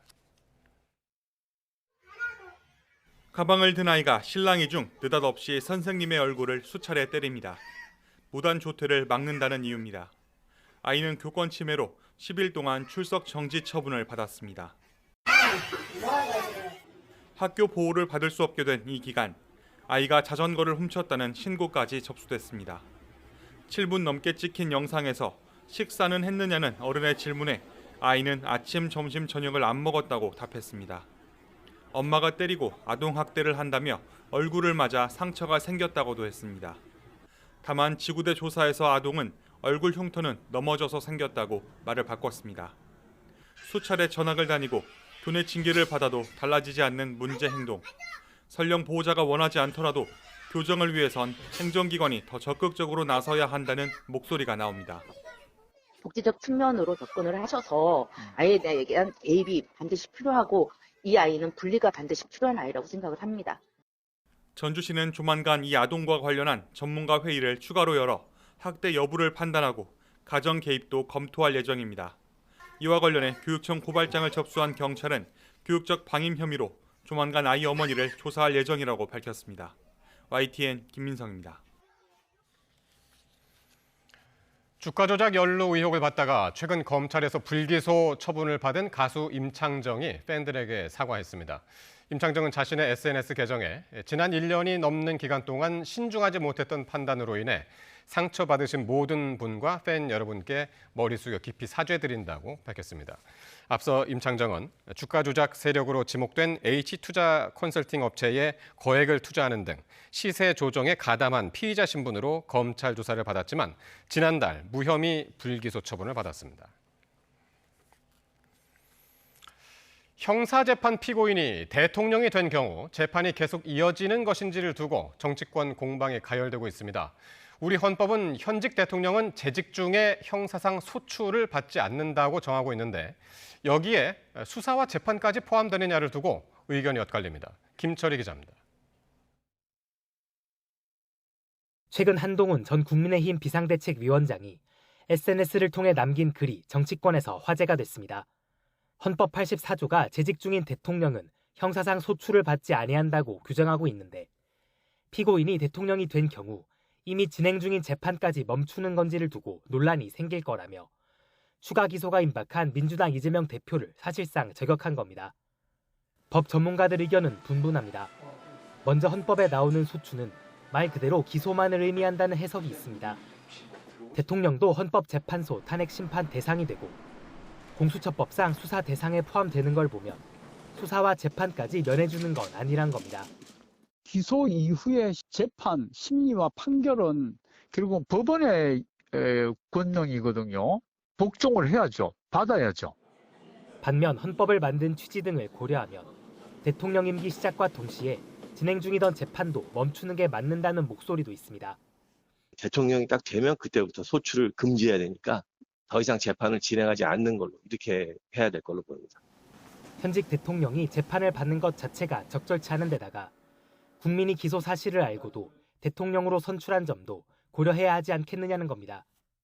그런데도 당선을 시켜줬으면 일단 그 대통령직 수행에는 문제가 없다고 국민이 판단한 걸로 볼 수 있잖아요.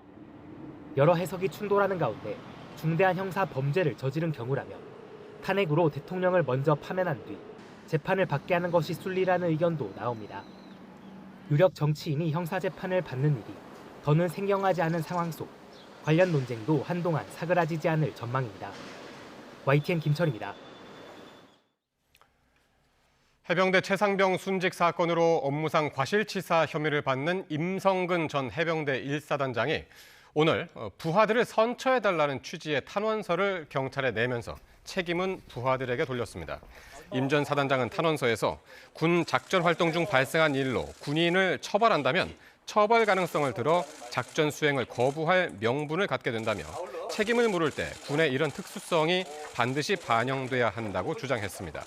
임 전 사단장은 하지만 이번 사건은 11대대장이 포병의 위상을 높이려고 작전 지역을 자의적으로 확대하고 7대대장 역시 지침 오해로 작전 대상 지역에 수중도 포함되는 것으로 오판에 발생했다며 책임을 부하들에게 돌렸습니다. 더불어민주당이 그간 여야 원구성 협상에서 강력히 요구해온 상임위원장 11명을 끝내 단독 선출했습니다. 국민의힘은 야당이 이재명 대표 방탄을 위해 주요 상임위를 독식하려는 것이라며 반발했습니다. 이준엽 기자가 보도합니다. 우원식 국회의장과 여야 원내대표가 개원 닷새 만에 만난 자리, 시작부터 신경전이 거셌습니다. 민주당은 일하는 국회를 위해선 국회법상 시한을 지켜 상임위 배분에 맞춰야 한다고 주장했고 국민의힘은 그간 선배들이 쌓아온 합의의 관례를 지켜야 한다며 물러서지 않았습니다. 관례도 중요하지만 관례가 법보다 우선일 수는 없습니다. 국민의힘이 의회 독재라고 말하는 것은 명백한 언어 도단입니다. 민주당 의총의 배변 아닌가 이렇게 정말 생각할 정도로 우려스럽기. 오랜 국회법 해석이 협의는 사실상 합의다.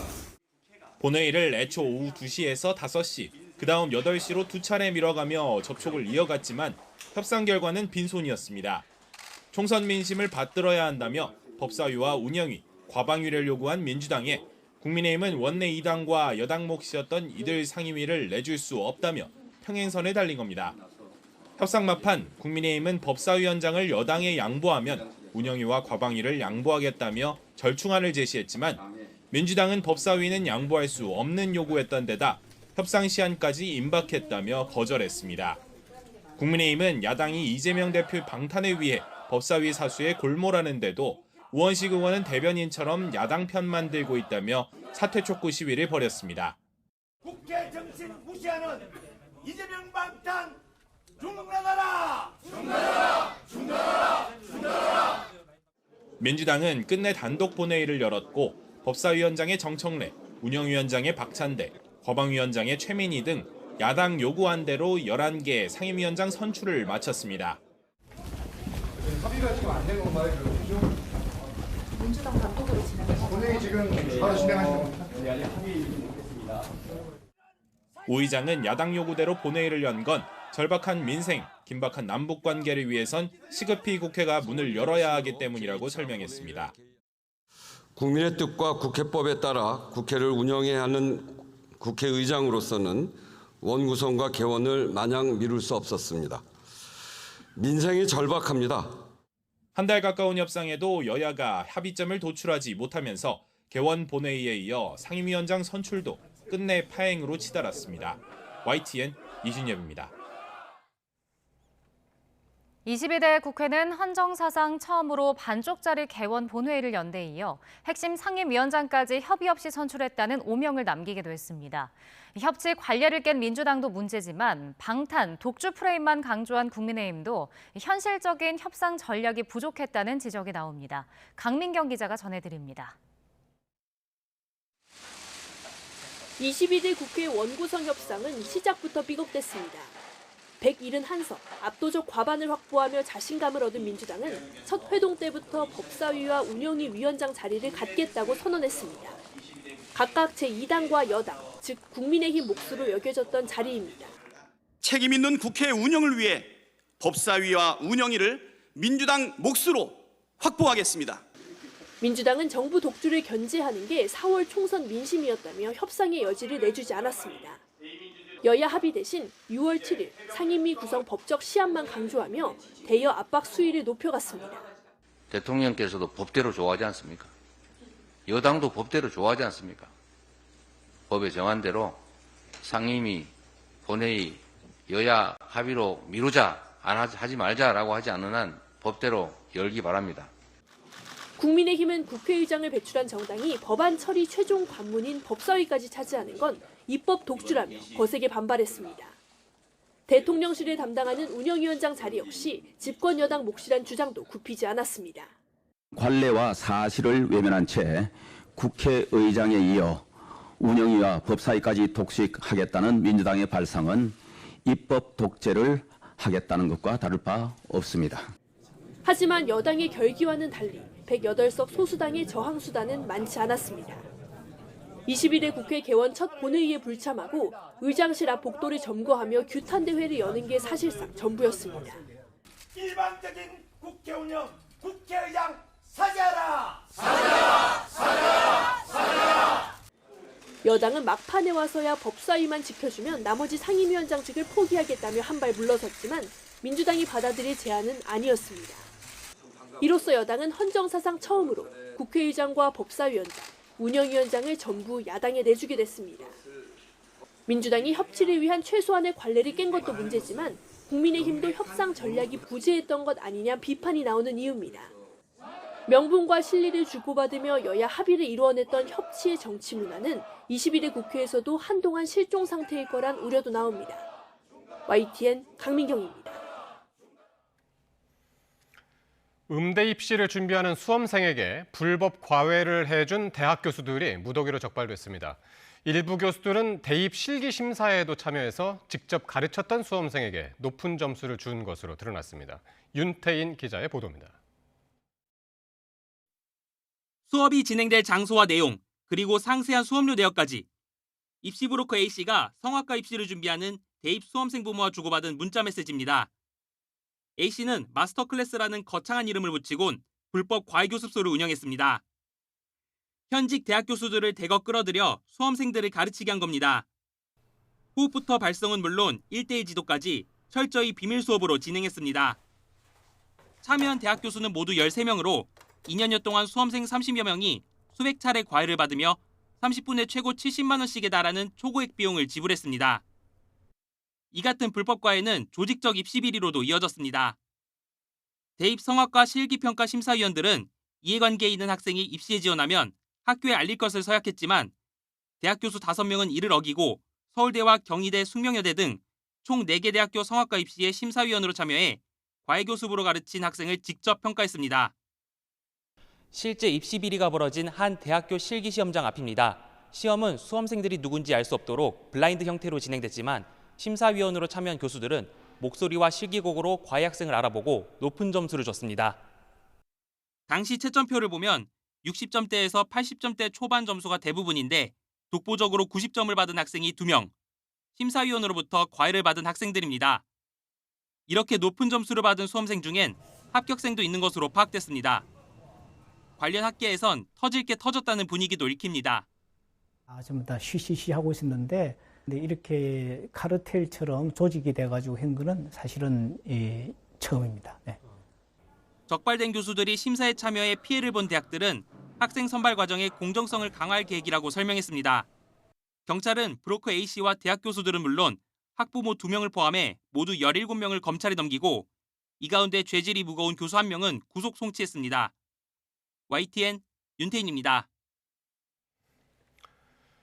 그룹 엑소 첸백씨 측이 SM엔터테인먼트가 전속계약 분쟁 관련 약속을 지키지 않았다며 법적 대응 가능성을 시사했습니다. 소속사 INB100은 기자회견을 열고 지난해 SM이 엑소 첸백씨의 음반을 카카오 멜론을 통해 유통하게 하고 타사보다 낮은 5.5%의 유통 수수료율을 적용하기로 약속했었다고 밝혔습니다. 이어 이를 전제로 엑소 첸백씨 역시 개인 활동 매출액의 10%를 SM에 주기로 한 뒤 합의했지만 SM이 약속을 지키지 않은 채 매출액 지급만을 요구하고 있다며 지급 요구 중단 등이 이루어지지 않으면 SM에 대한 법적 대응을 검토하겠다고 경고했습니다. 이에 대해 SM엔터테인먼트는 사실이 아니라며 사익 추구를 위해 재계약과 합의 내용이 무효라고 주장하는 행위를 용인하지 않겠다고 강조했습니다. SM은 입장문을 통해 합의 과정에서 유통 수수료율을 언급했던 건 유통사와의 협상을 돕겠다는 의미였다며 SM이 다른 유통사의 수수료율을 결정할 권한은 없고 법적 절차 내에서 대응하겠다고 설명했습니다. SM은 첸백씨의 소속사가 차가원 회장과 MC몽 측의 계열사로 편입됐다며 이들이 계약 종료 전 멤버들에게 부정한 방법으로 사전 접촉했던 것, 이른바 템퍼링이 사건의 본질이라고 덧붙였습니다. 아파트 지하주차장에서 출근하는 여성에게 흉기를 휘두른 50대 남성이 경찰에 붙잡혔습니다. 이 남성은 여성과 사귀는 사이인데 술을 마시고 나서 홧김에 범행을 저질렀다고 주장했습니다. 보도에 권준수 기자입니다. 경기도 평택에 있는 아파트 단지입니다. 아파트 지하주차장 한 구석엔 경찰의 노란 통제선이 쳐져 있습니다. 이른 아침 50대 남성 한 명이 주민인 50대 여성에게 흉기를 휘둘렀기 때문입니다. 경찰차만 들어가고 앰뷸런스 그거 끌고 가는 거 그거만 들어가고 그래서 들어가 한참 있다가 차가 경찰가 쫙 뚫고서 시비가 나왔으니까. 사건이 발생한 시각은 아침 8시 반쯤. 피해자인 50대 여성은 출근하기 위해 집을 나섰다가 변을 당했습니다. A씨는 피해 여성이 사는 아파트 주차장에 숨어 있다가 차를 타러 내려온 여성에게 미리 준비한 흉기를 휘둘렀습니다. 범행을 저지른 A씨는 현장에서 112에 전화를 걸고 사람을 죽였다고 자진신고했는데 출동한 경찰에 체포됐습니다. 피해 여성은 목 부위 등을 크게 다쳐 헬리콥터를 타고 가까운 대학병원으로 옮겨졌습니다. 생명에는 지장이 없지만 회복 경과를 지켜봐야 하는 것으로 전해졌습니다. 경찰은 A씨를 상대로 구체적인 범행 경위를 조사 중인데 A씨는 사귀는 사이인 여성에게 화가 나 밤사이 술을 마신 뒤 집 앞으로 찾아온 거라고 진술했습니다. A씨에 대해선 과거 교제폭력 등과 관련한 신고 이력은 발견되지 않았습니다. 경찰은 일단 살인미수 혐의를 적용해 A씨의 구속영장을 신청할 방침으로 정확한 사실관계를 파악하며 수사를 이어갈 예정입니다. YTN 권준수입니다. 우리은행에서 100억 원 규모의 횡령사고가 발생했습니다. 우리은행은 내부 모니터링 과정에서 경남의 한 지점에서 100억 원 정도의 고객 대출금이 횡령된 사실을 확인했다고 밝혔습니다. 조사 결과 기업 대출을 담당하는 직원 A씨는 올해 초부터 최근까지 대출 신청서와 입금 관련 서류를 위조하는 방식으로 대출금을 빼돌린 것으로 확인됐습니다. 또 빼돌린 돈을 해외 선물 등에 투자해 60억 원 정도 손실을 본 것으로 추정되는데 은행 측 소명을 요구받은 A씨는 경찰에 자수했습니다. 문재인 정부 안보 라인 인사들이 얽힌 이른바 탈북 어민 강제 북송 사건 재판이 7개월 만에 공개로 전환됐습니다. 그동안 국가 안보 등을 이유로 공개되지 않았던 사건의 실체가 재판 과정에서 드러날지 주목됩니다. 보도에 김다연 기자입니다. 탈북어민 강제 북송 사건으로 재판을 받는 문재인 정부 시절 안보라인 인사들이 법원에 출석했습니다. 정의용 전 국가안보실장과 서훈 전 국가정보원장, 노영민 전 대통령 비서실장뿐만 아니라 변론이 분리됐던 김현철 전 통일부 장관까지 일제히 나왔습니다. 국정원 직원 증언은 다 끝났나요? 탈북어민 강제 북송 사건 재판은 지난해 11월 첫 공판 이후 지금까지 국가기밀 보호를 이유로 비공개로 진행됐습니다. 그런데 국정원 직원들에 대한 증인 신문이 마무리되면서 공개로 전환됐습니다. 검찰과 일부 피고인 측은 비공개 재판을 이어가야 한다고 요청했지만 재판부는 원칙상 재판을 공개해야 한다며 기일별, 사안별로 결정하겠다고 밝혔습니다. 7개월 만에 공개된 이번 재판에서는 김현철 전 장관의 비서관이 증인으로 출석했습니다.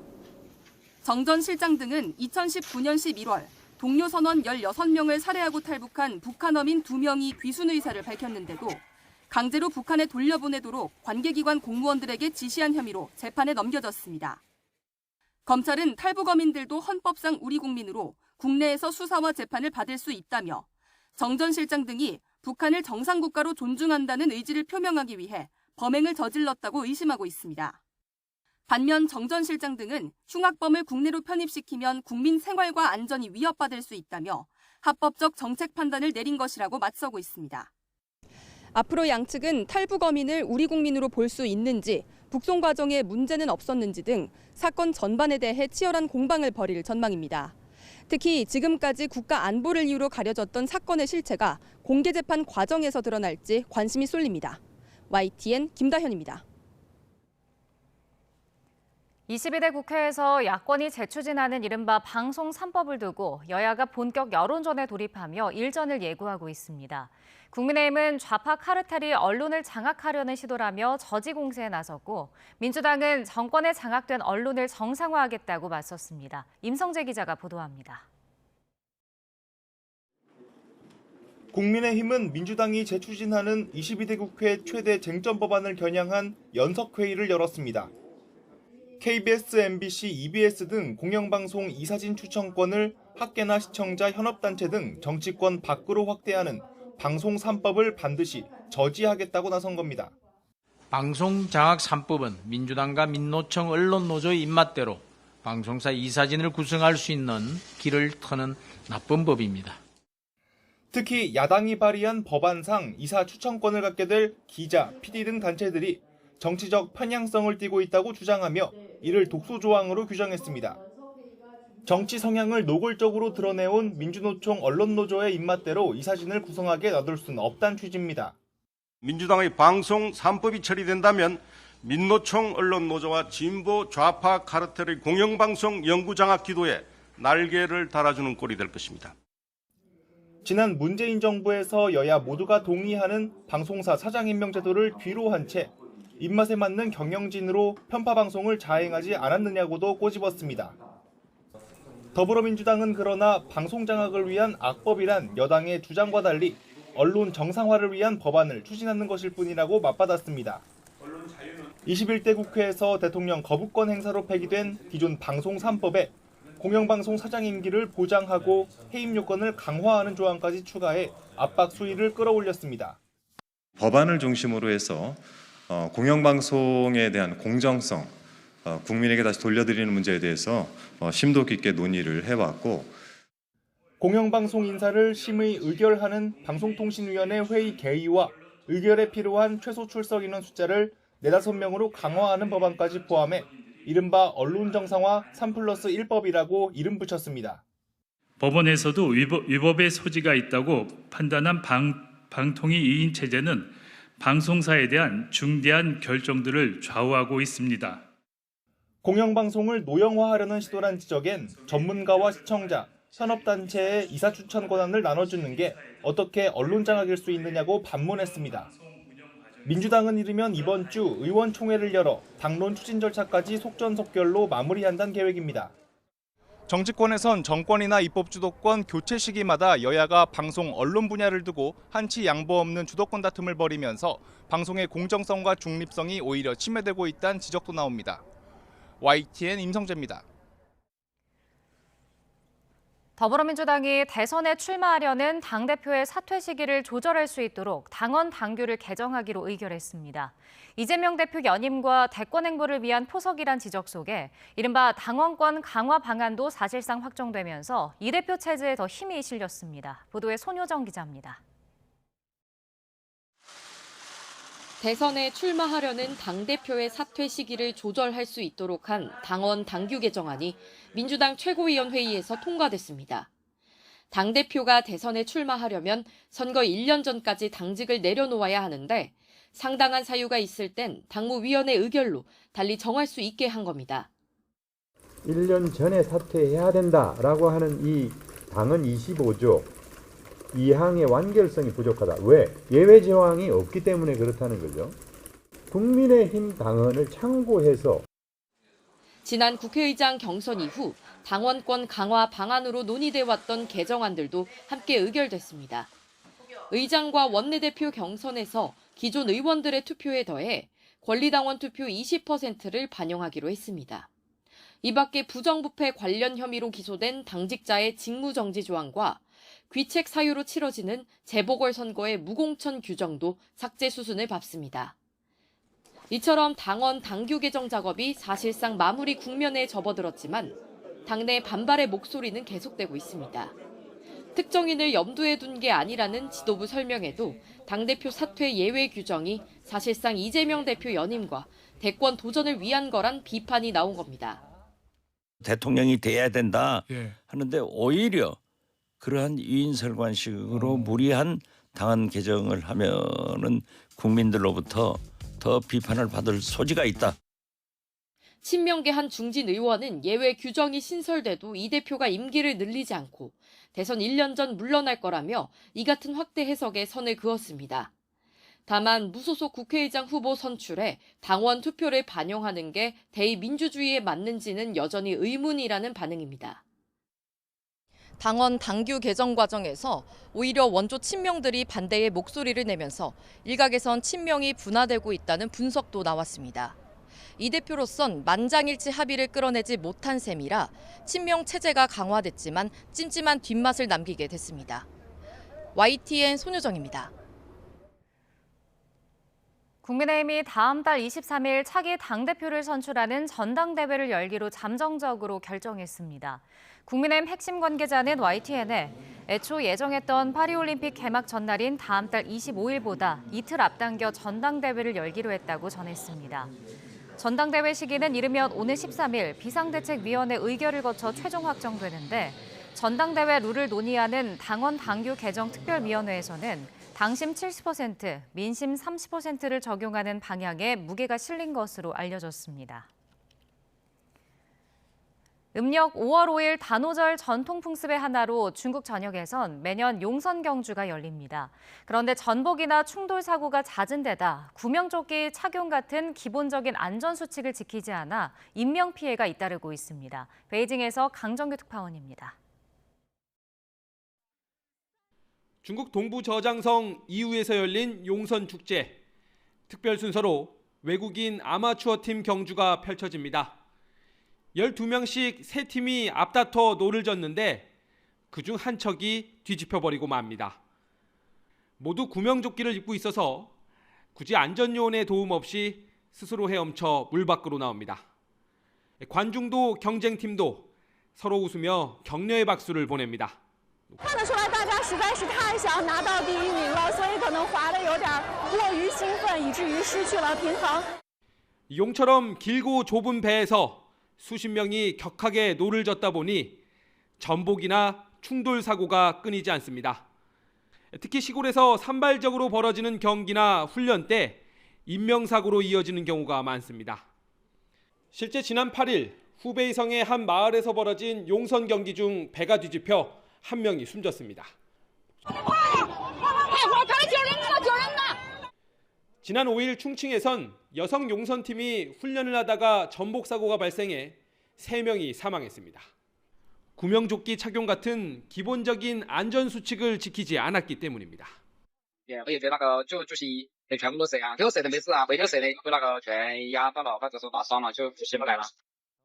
앞서 2018년 광시성 9.1인에선 연습 경기 중 용선 2척이 전복돼 17명이 숨지는 참사로 이어졌습니다.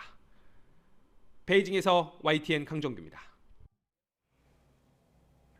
일본이 TSMC 공장에 대한 대규모 자금 지원에 이어 자국의 신생 반도체 업체에도 대규모 자금 조달을 위한 정부 보증을 추진합니다. 전략물자로서 반도체 산업의 주도권을 잡기 위해 정부 차원에서 총력전을 펼치는 건데 성공 여부는 여전히 미지수입니다. 도쿄에서 김세호 특파원의 보도입니다. 일본 정부는 지난해 2월 구마모토에 문을 연 타이완 반도체 업체 TSMC 제1공장에 우리 돈 4조 2천억 원을 지급했고 올해 말 착공할 제2공장에도 6조 5천억 원을 지원하기로 했습니다.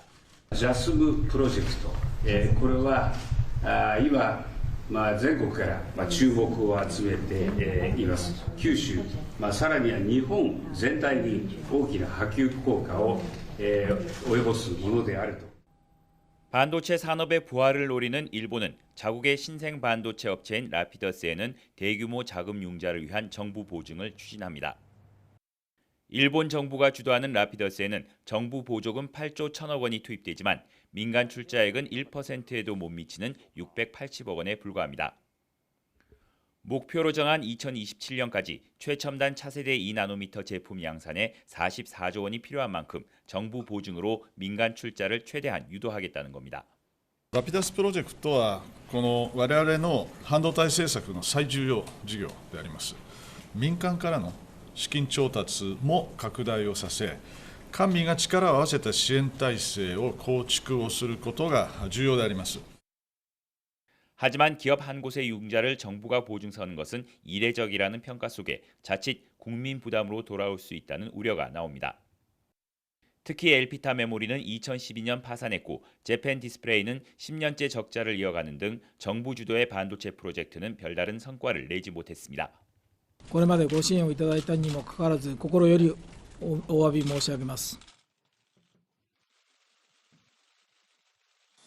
더구나 현재까지 생산된 최첨단 반도체는 3나노미터로 2나노미터는 세계 어느 기업도 이루지 못한 미개척지와도 같습니다. 일본 정부 내에서도 자금력과 기술력 등에서 난관을 예상하는 목소리가 나오는 것으로 전해졌습니다. 하지만 일본은 경제 안보의 전략 물자로서 반도체 프로젝트의 모험에 가까운 투자와 정책을 이어갈 것이란 전망입니다. 도쿄에서 YTN 김세호입니다.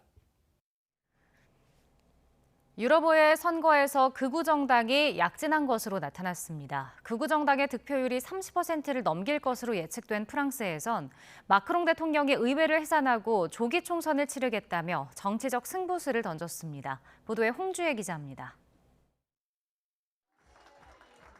지난 6일부터 9일까지 유럽연합 회원국 27개 나라에서 치러진 유럽의회 선거. 중도 우파 성향의 유럽 국민당이 제1당을 유지할 것으로 예상됩니다. Together with others, we will build a bastion against the extremes from the left and from the right. We will stop them. This is for sure. 중도 좌파 사회민주진보동맹과 중도 자유당 그룹은 각각 2위와 3위 자리를 지키지만 의석수는 줄어들 전망입니다. 대신 극우 정당의 약진이 두드러집니다. 강경 우파와 극우 정치 그룹의 의석을 합치면 현재보다 10석 넘게 늘어날 것으로 보입니다. 고물가와 이민자 급증, 우크라이나와 중동 전쟁 등이 극우 민족주의 정당의 득세에 영향을 준 것으로 분석되는데 유럽 각국의 정치 지형도 지각 변동이 불가피해 보입니다. 당장 에마뉘엘 마크롱 프랑스 대통령은 조기 총선 승부수를 던졌습니다. 이번 선거에서 집권 여당 르네상스의 득표율이 극우 정당 국민연합의 절반 수준에 그치는 것으로 예측되자 깜짝 발표를 단행했습니다. 의회를 해산하고 이번 달 30일과 다음 달 7일 총선을 실시한다고 선언했습니다. J'ai décidé de vous redonner le choix de notre avenir parlementaire par le vote. Je dissous donc ce soir l'Assemblée nationale. 독일에서도 나치 옹호 발언 등으로 유럽의회 교섭단체에서 퇴출당했던 극우 정당 독일 대한당이 2위를 차지하는 게 유력합니다. 올라프 숄츠 총리가 이끄는 연립정부 구성정당 3곳은 참패할 것으로 전망됐습니다. YTN 홍주혜입니다.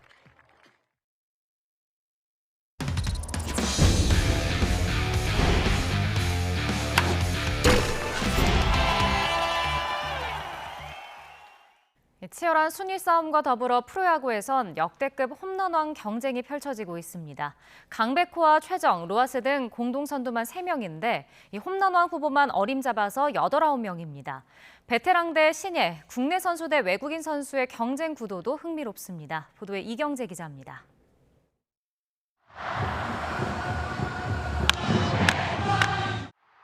강백호와 최정, 로하스를 맨 앞으로 홈런 순위인 1개 차이로 쟁쟁한 후보들이 줄줄이 붙어 있습니다. 8위 페라자와 9위 김정은까지도 선두와 3, 4개 차. 충분히 홈런왕에 도전해볼 수 있는 위치입니다. 9명 가운데 최정과 로하스, 노시환과 김재환은 역대 홈런왕 출신. 특히 지난해 역대 3번째로 어린 나이에 홈런왕을 차지한 한화 노시환과 역대 통산 최다 홈런 보유자인 SSG의 최정은 지난해에 이어 2년 연속 신구 거포 대결 구도를 이어가고 있습니다.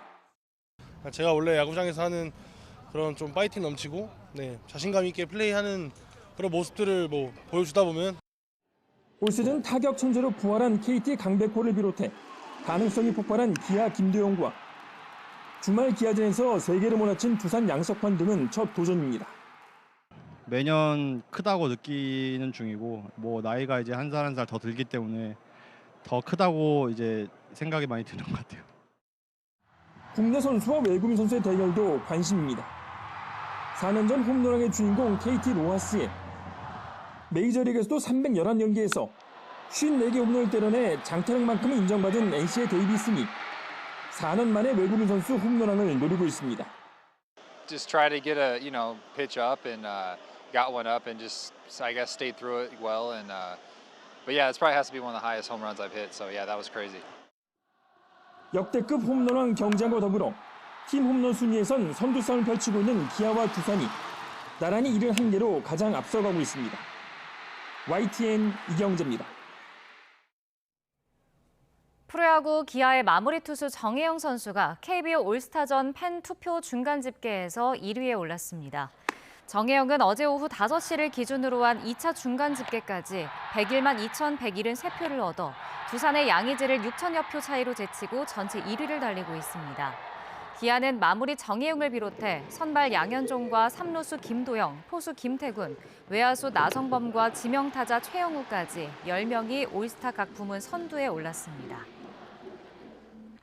피겨 국가대표 여자 선수 2명이 해외 전지훈련 기간에 술을 마신 것이 드러나 대표 자격을 일시 정지당했습니다.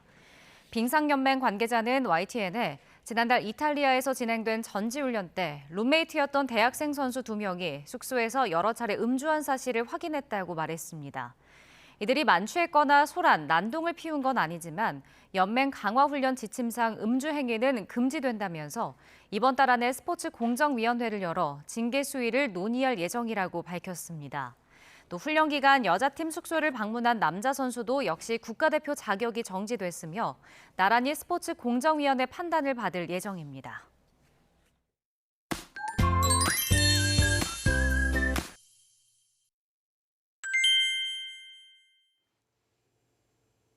아직 6월인데 벌써 한여름 같아요. 그러니까요. 오늘 올해 가장 높은 기온을 기록한 곳도 있었고 특히 영남에는 올여름 처음으로 폭염주의보도 내려졌잖아요. 네, 맞습니다. 내일도 더위 대비 잘 해주셔야겠는데요. 서울 31도, 대구 34도까지 올라 또다시 올 최고 기온을 경신하는 곳이 있겠고요. 습도까지 높아서 더 덥게 느껴지겠습니다. 네, 또 전국이 대체로 맑겠지만 낮 동안에는 볕이 무척 강하겠습니다. 이에 따라 전국 대부분의 자외선 지수가 매우 높은 수준까지 치솟겠습니다. 네, 이렇게 자외선이 강할 때는 양산을 쓰는 게 좋잖아요. 네, 그렇죠. 게다가 양산을 쓰면 체감 온도도 낮출 수 있기 때문에 더 좋습니다. 네, 맞습니다. 그리고 양산에 따라서 효과가 조금 다를 수 있는데요. 만약 양산을 구매하신다면 자외선 차단 지수가 90% 이상인 제품을 선택하는 게 좋겠고요. 네, 그리고 면이나 실크 등의 소재를 이중으로 처리한 제품이 효과가 더 뛰어나다고 하니까요. 참고하시면 좋겠습니다. 네, 마지막으로 바깥쪽은 흰색, 안쪽은 검은색 계열의 제품을 선택하는 게 좋은데요. 만약 그런 제품이 없다면 전체가 검은색 계열인 제품으로 선택하시는 게 더 좋겠습니다. 네, 남은 한 주도 대체로 맑은 하늘이 함께하겠고요. 한여름처럼 더운 날씨가 계속될 전망입니다. 날씨 캔버스의 김수연, 원희다였습니다. YTN 뉴스나이트 월요일 순서 모두 마칩니다. 저희는 내일 밤 9시 반에 새로운 이슈들과 함께 다시 찾아뵙겠습니다. 시청해주신 여러분 고맙습니다.